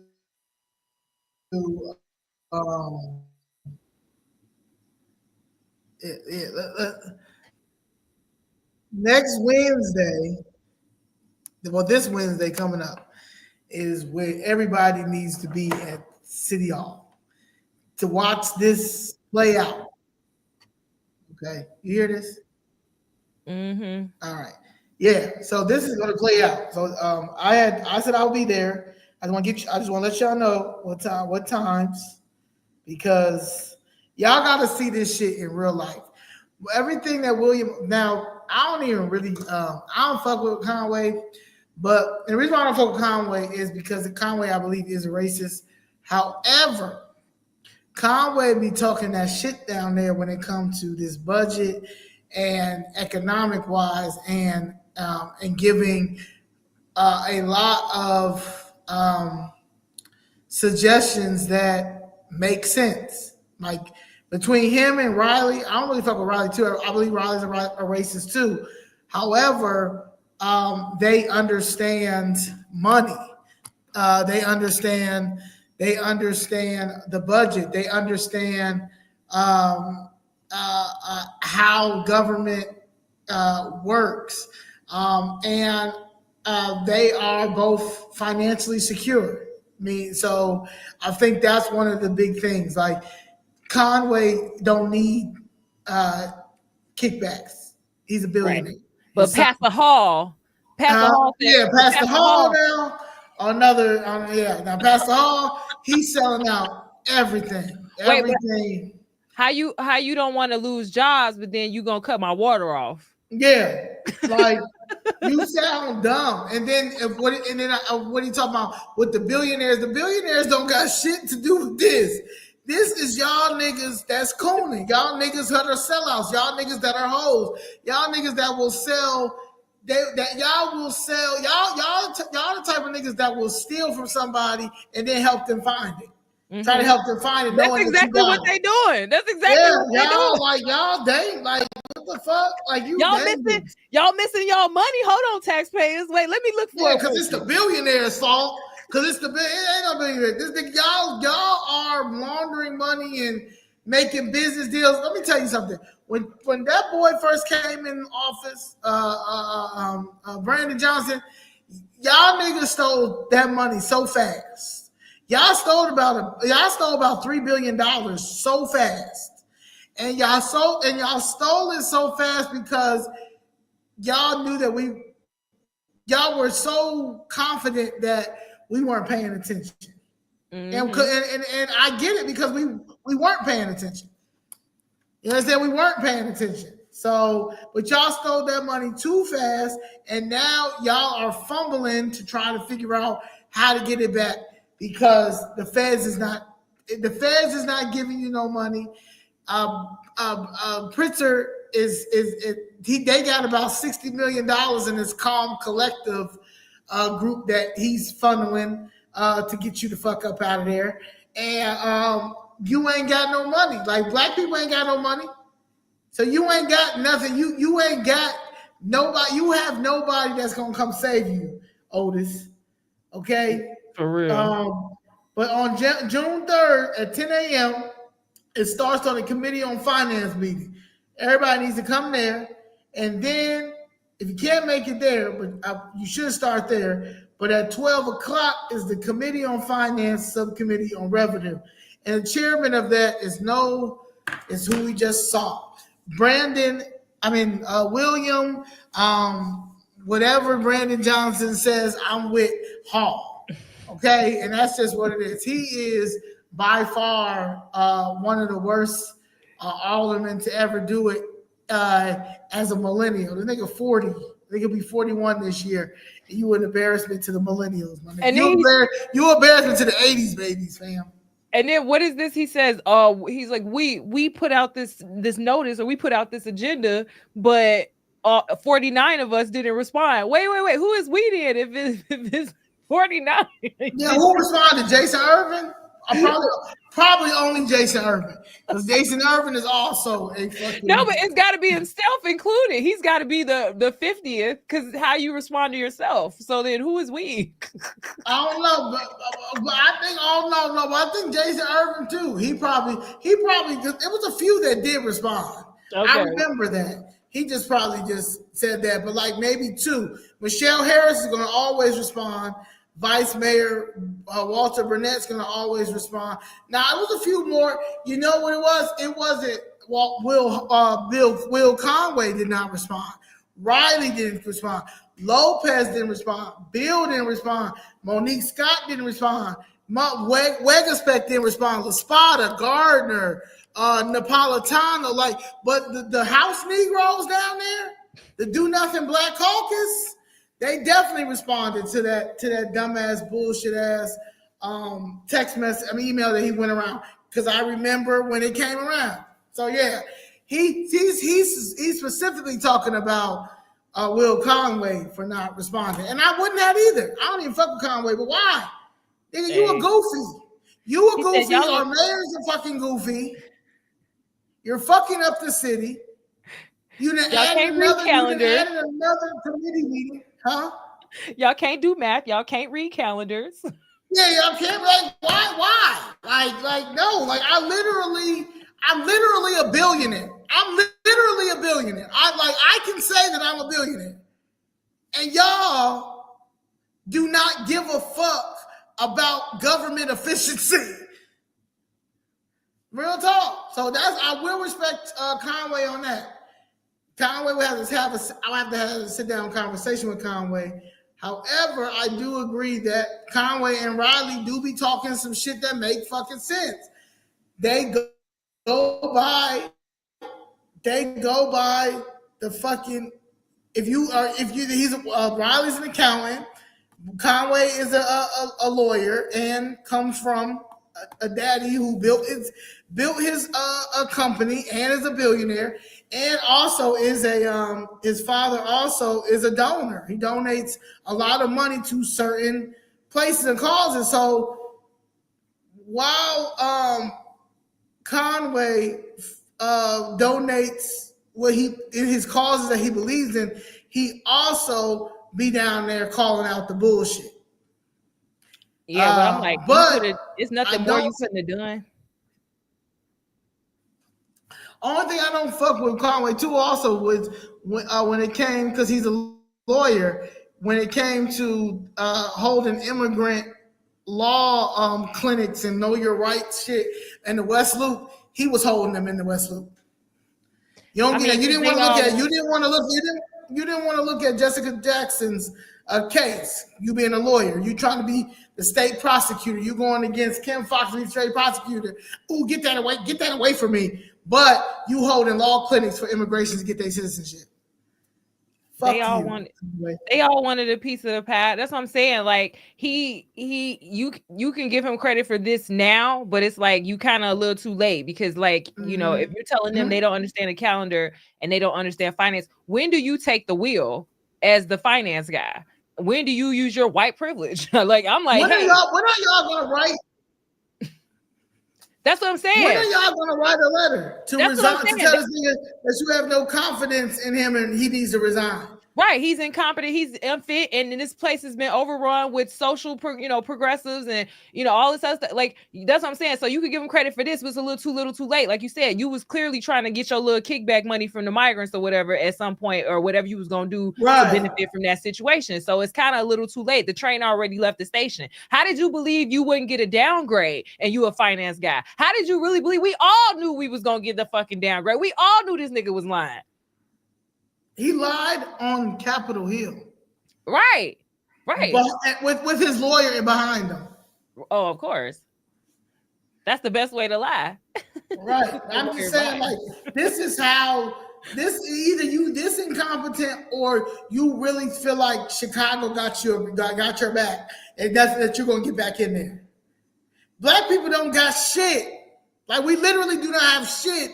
For you to think that you stole this $835 million and you gonna promise people, I'm gonna get you this, I'm gonna get you this. Like, even with that FEMA, that is like this discovery, disaster money from that's supposed to be going to the West Side, and they trying to get, it's a grant from the federal government, and they're pushing for them to get that grant here, but there's people who haven't got they money, they 2023, 2024 FEMA money. Right. Yeah. So the dude who was telling me was basically saying that let's talk about that money first before y'all hurry up and release this $424 million. Why are we releasing this? Let's talk about that other money that we never received. And basically the city knows about him talking about it and explaining it to the West Siders, and they telling him that move out the way. We need this money. So basically, fuck that. It's not going to the community. It's not going to the flood things. You're not trying to work with. This is a guy who has a great PowerPoint on how the money needs to be used. It makes sense because of the money and how many homes still haven't got their money from the FEMA. But you mad at him because these nonprofits is trying to get this money to funnel this shit. Oh yeah, it's been a shell game. It's been a Yeah. big old shell game. Yeah, Yep. we're gonna talk to him on Thursday, Mr. 37. Ward 30, Mr. 37 gonna come up here and explain about that $464 million. That's our late night. First time ever I'm doing a late night one at 11 o'clock in the evening on Thursday. Let's get into it. All right. What's next after this? Is it or what? So this is the second to last slide, but yeah, so I just wanted to make sure I reiterated here that the CWB Chicago is one of my favorite sources for what's actually going on with the community. They're like one of the first ones to actually let you know that these are illegals committing crimes, and they also started this data with the Brandon's bodies, where they're basically tracking the shootings and fatalities that were previously served by ShotSpotter, wherein, you know, with Brandon shutting it off, they are blaming him directly for these shootings and fatalities. So it's literally a database they're keeping where they're tracking each of these shootings in the areas that were previously serviced by ShotSpotter. So it looks like, I believe they're at 45 shootings so far, some of them fatal, that they're counting to, you know, him shutting off ShotSpotter. So you can go to CWB Chicago for that. Shout out to CWB Chicago. I've been following them even when I was living in Atlanta. I've been following CWB Chicago. What's my other man? Spot News. Yeah, Spot X or something. Sub X, one of them. Yeah, he has cancer. So prayers up to my man Spot News and a few other. But 16th District, I think, Scanner. But CWB, I've always been following them, even when since like 2014, like 15, 16, I was following CWB. Yeah, they were one of the only ones who gave like the real tea on that Gage Park shooting, where the 3 people I think were killed, or 2 people were killed and 3 others were shot. A lot of my stuff that I've known, like that I could research or know, is because of them. Yeah. Because these motherfuckers ain't gonna really give it to you until after they do it. Exactly. Until it's too late, right? So here is this woman, 19 years old, was shot, Sierra Evans, and died. They said she was laying in the alley for hours and basically bled out because of, you know, no one alerting that these gunshots went off. And so had there been ShotSpotter, per, you know, her family and the alderman and, you know, everybody else with some sense except Brandon Johnson, you know, we could have possibly saved her life had police been able to respond more quickly to the gunfire. So supporters have determined that over 1,900 lives were saved by ShotSpotter from January 2023 to July 24, according to data obtained through FOIA requests. Despite Mayor Brandon Johnson's repeated campaign promises to cancel ShotSpotter, he extended the city's contract to keep the gunshot detection system operational for the Democratic National Convention, prioritizing the safety of convention attendees and out-of-town guests over his stated plans to immediately end the technology's use in an effort to cut costs. And that's because Pritzker paid for the DNC. And Pritzker called down here, and that's probably the only conversation that they had that Brandon Johnson had to agree to keep the ShotSpotter up because JB Pritzker was paying for everything. He paid for the whole convention. So I need to keep this shit. I got money on the line. I got money on the line for this. So yeah, you're going to have to keep ShotSpotter up just in case. Right. So that concludes for today. We're going to get to AG Kwame Raoul. Yeah. So that's next. I'm waiting for next Sunday, part 2 of this bitch right here. Part 2 of motherfucking attorney General Kwame Raoul. We're going to talk about him and Pritzker, hopefully. And Pritzker. Yep. Because there's not much to say about Kwame Raoul, because what has he done? Yeah, I'm asking for shit, though. I got you. I'm asking shit. I got you. Yeah. This nigga right here, he needs to be out. Yes. A fucking, where's Waldo? Where's Kwame? Nigga. I wish we can get a book. I wish we can get like a little book or something. Well, not a book cover made with like all of like the municipalities in Chicago, everything, the Daily Center, everything and then where's Attorney General like, but shows like all the indictments of everything that's happened, all the RICOs that's happening, all the lies, all this nigga, all this stuff, all of this. And where's Kwame? Where are you at, Kwame? Woo, this is a piece of shit right here. He chilling. But I will tell you this, him and Jesse Fuentes, before we end it, him and Jesse Fuentes have a good relationship. Oh Lord. Shout out to her. It was her 6-year wedding anniversary yesterday. Shout out to Jesse Fuentes and her wife.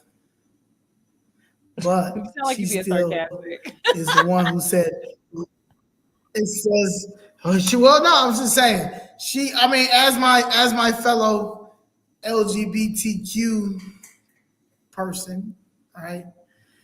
She has never came to me and asked me, hey, how my compadre, my LGBTQ compadre, my black and brown sister from Puerto Rico, from one Puerto Rican to one black American, black and brown. What can I do? Show me what you got. But no, she ignored me and said, whether you like it or not, these buses are going to keep on coming. Just like you keep having tins and tins of fucking, what is it called? Tent city. You growing a big tent city over there, Jesse Fuentes. Your tent city's growing real. It's giving San Francisco. Oh my God. Right? It's giving San Francisco. Right? And I don't know if we were in her ward when I almost got head on collided with the bad drivers out there, but if you can't go to Jesse Fuentes, where could you go? Where can you go? Happy anniversary. Happy Pride. Happy Pride. Happy anniversary. Jimmy Neutron. So yeah. So as I'm saying, that DEI, this LGBTQ shit don't mean shit. It's really about clicks and politics, and they ain't really about taking care of lives. Like, I'm gonna do a famous Friday on all the LGBTQ aldermen down there. It's a lot. Say whether they know it or not. And there's a lot. Andre Vasquez is an honorable mention. It's a lot of them, and they don't do shit, honestly. So, all right, that's that piece, y'all. You know what? I might have to do that. Yeah, I gotta do that. Famous Friday, the LGBTQ. Actually, all of that's in government right now. Precious over there. Yeah, hell yeah. Get my shit together for these motherfuckers. Because y'all motherfuckers really have not stood by me either. Where the fuck my press conference at in the honor of the LGBTQ? You Jews, you pieces of shit, you symbolism hoes, you fucking, yeah, you are, y'all too is the definition of fucking reason why I'm glad DEI is gone. What the fuck can y'all do? Y'all some useless ass gays. Useless ass fucking gays. The fuck? Fuck y'all. All right. That's that piece. All right. I love you, Nicole. I love you too. Thank y'all. Love y'all. Thanks for the chats. Yes, and we will see y'all. We got what we got. Oh, tomorrow I'll be at Danny's court case, and starting at 1 p.m. I'll be there at 12:30. So all of the people who threatened to shoot me and beat my ass, I'll be there at 12:30. 727 East 111th, right? Yep, 727 East 111th Street. So please bring your talents there. Also, I have 3 police reports out on 3 people that keep threatening me. You know who y'all are. And next is I'm not playing with y'all. Danielle already went and got a restraining order. Ain't nobody fucking playing with y'all. So somebody said it will be live streamed. Yes, it will be live streamed. Yes, live stream everything. So just we need y'all to show up with y'all. We need y'all to show up. Yeah, y'all gotta stop being lazy. But y'all gotta show up. Somebody said, will it be live streamed? Why don't you come? Y'all motherfuckers want us to come all the way out to Schaumburg, go all the way out to DuPage, go all the way out to all the Elk Grove, all this stuff. Bring your ass to 720. What is it? 727 East 11th Street. Yeah, 111. Because I'm trying to tell you right now. Now, whether if you come or not, we're gonna be this motherfucker is. We're gonna make sure this nigga gets whatever he can get. We have an attorney, so I'm not really worried about that. Also, we have a following, so I'm not worried about that. However, y'all are the same people that want us to come to all these places that's outside of Illinois, knowing that we are Chicago-based. So if you support Chicago Fist Red, if you support Danielle Carter, if you support me, if you support Nicole, if you support R8, if you support Ramona, if you support the movement, if you support the change that we're doing in Chicago, then you need to show up to. Or you just wanted the Avengers and you don't like the Thanoses of the Democratic Party. Yeah, or if you know at the end of the day, no man is supposed to put no hands on no woman. That's law. Yeah. That's fucking law. Bring your prior engagement. Bring your prior engagement to 727 East 111th Street. Tell them send it up. Yeah. On Larry Hoover. Shit. And while you're at it, free Jeff Ford. See, people get mad. They be like, Jeff Ford trying to blow up America. He probably was pissed off. He'd have probably had it. Like, if y'all motherfuckers ain't gonna let me do what I need to do, fuck this city. Fuck America. Fuck this country. No! Because where could you go? Right. If I can't go anywhere, I can't go anywhere. Nigga, we had all them people he could have went to. Like, honestly, like, when you think about it, Jesse Jackson really was some shit. Al Sharpton really was some shit. John Lewis really was some shit.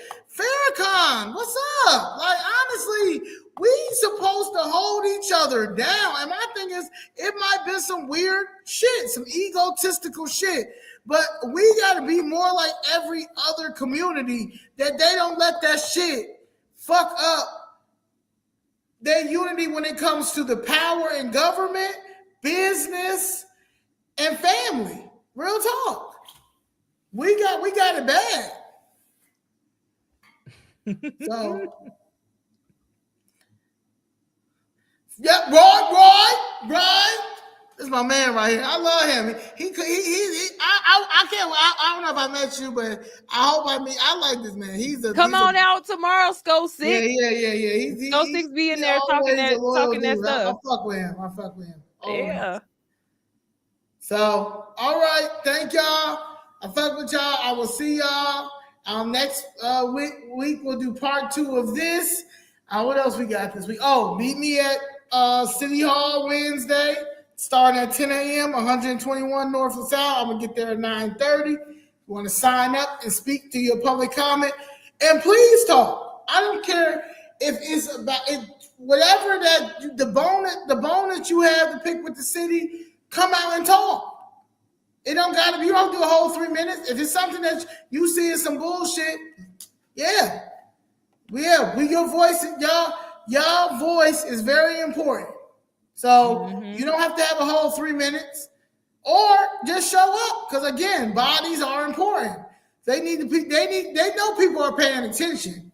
But what's better if you got a couple of bodies behind you? Mm-hmm.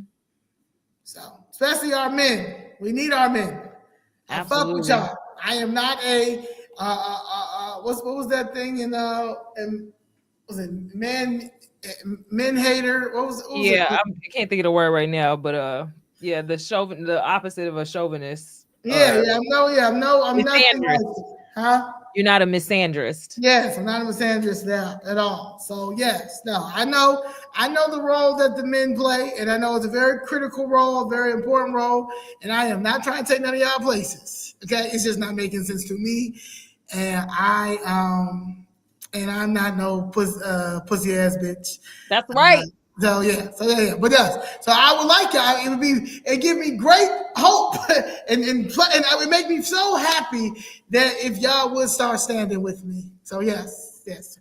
Y'all are still, y'all, a lot of my guy friends call me and tell me a lot of things, a lot of stuff that I get, because I am emotional, I'm still a woman. So I'd be like, no, fuck that shit. And they're like, nah, you gotta understand, you gotta do it like this, da, da, da. And they break it down. And at the end of the day, I choose logic over emotion. So yes, our men's voices are very important.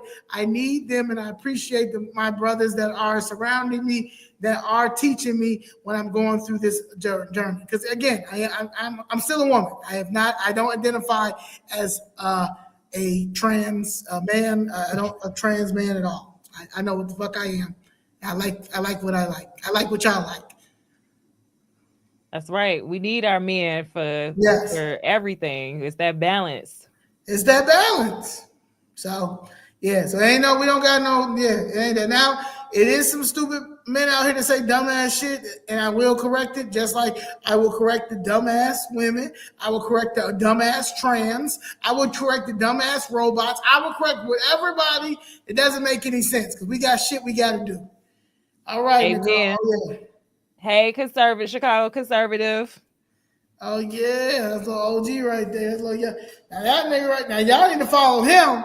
Yes. Now that's a good man that I respect, and has a good opinion when it comes to a lot of things, and he speaks facts, and he is a young conservative. So yes, appreciate him.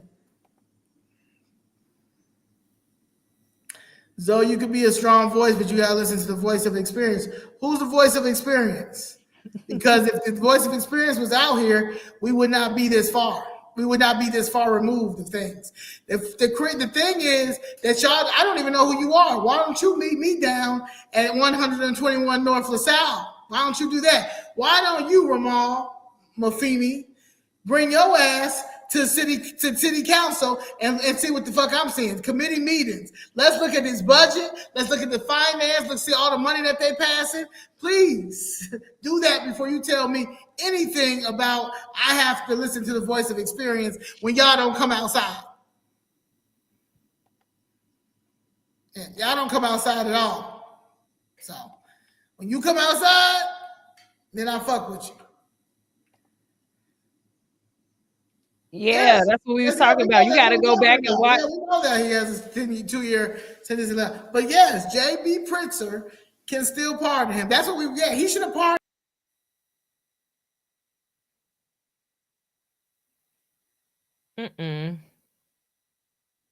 Oh, Lord. What happened? Yeah, we were talking about that, though. So it's going to be on the part 2. We're going to get more into J.B. Pritzker's hypocrisy. I guess we lost Zoe. I don't know if she's coming back, but you got to go back and watch the live. So I don't know. Maybe we'll just end this.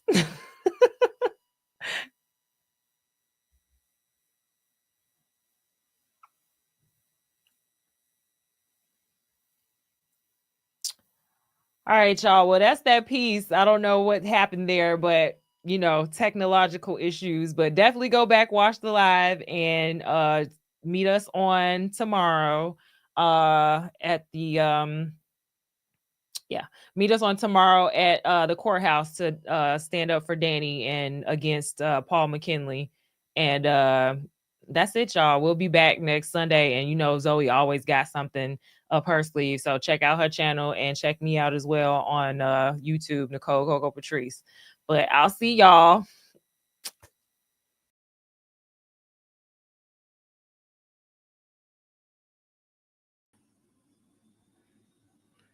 Yeah, I don't know. You see me? Am I back? Okay. But yeah, my phone that messed up and all that good stuff. But yeah, we were done. And that's it. Thank y'all for tuning in. I gotta get my battery life on this computer is not the strongest, and then when I plug it up, I turn into a robot. But yeah, So thank y'all for tuning in. I will see y'all this week, and make sure you turn into Chicago Conservative. And Nicole has her own page. We got Chicago Danny C. She spoke on Facebook this evening, so check her out. And I will see y'all for next week. Peace.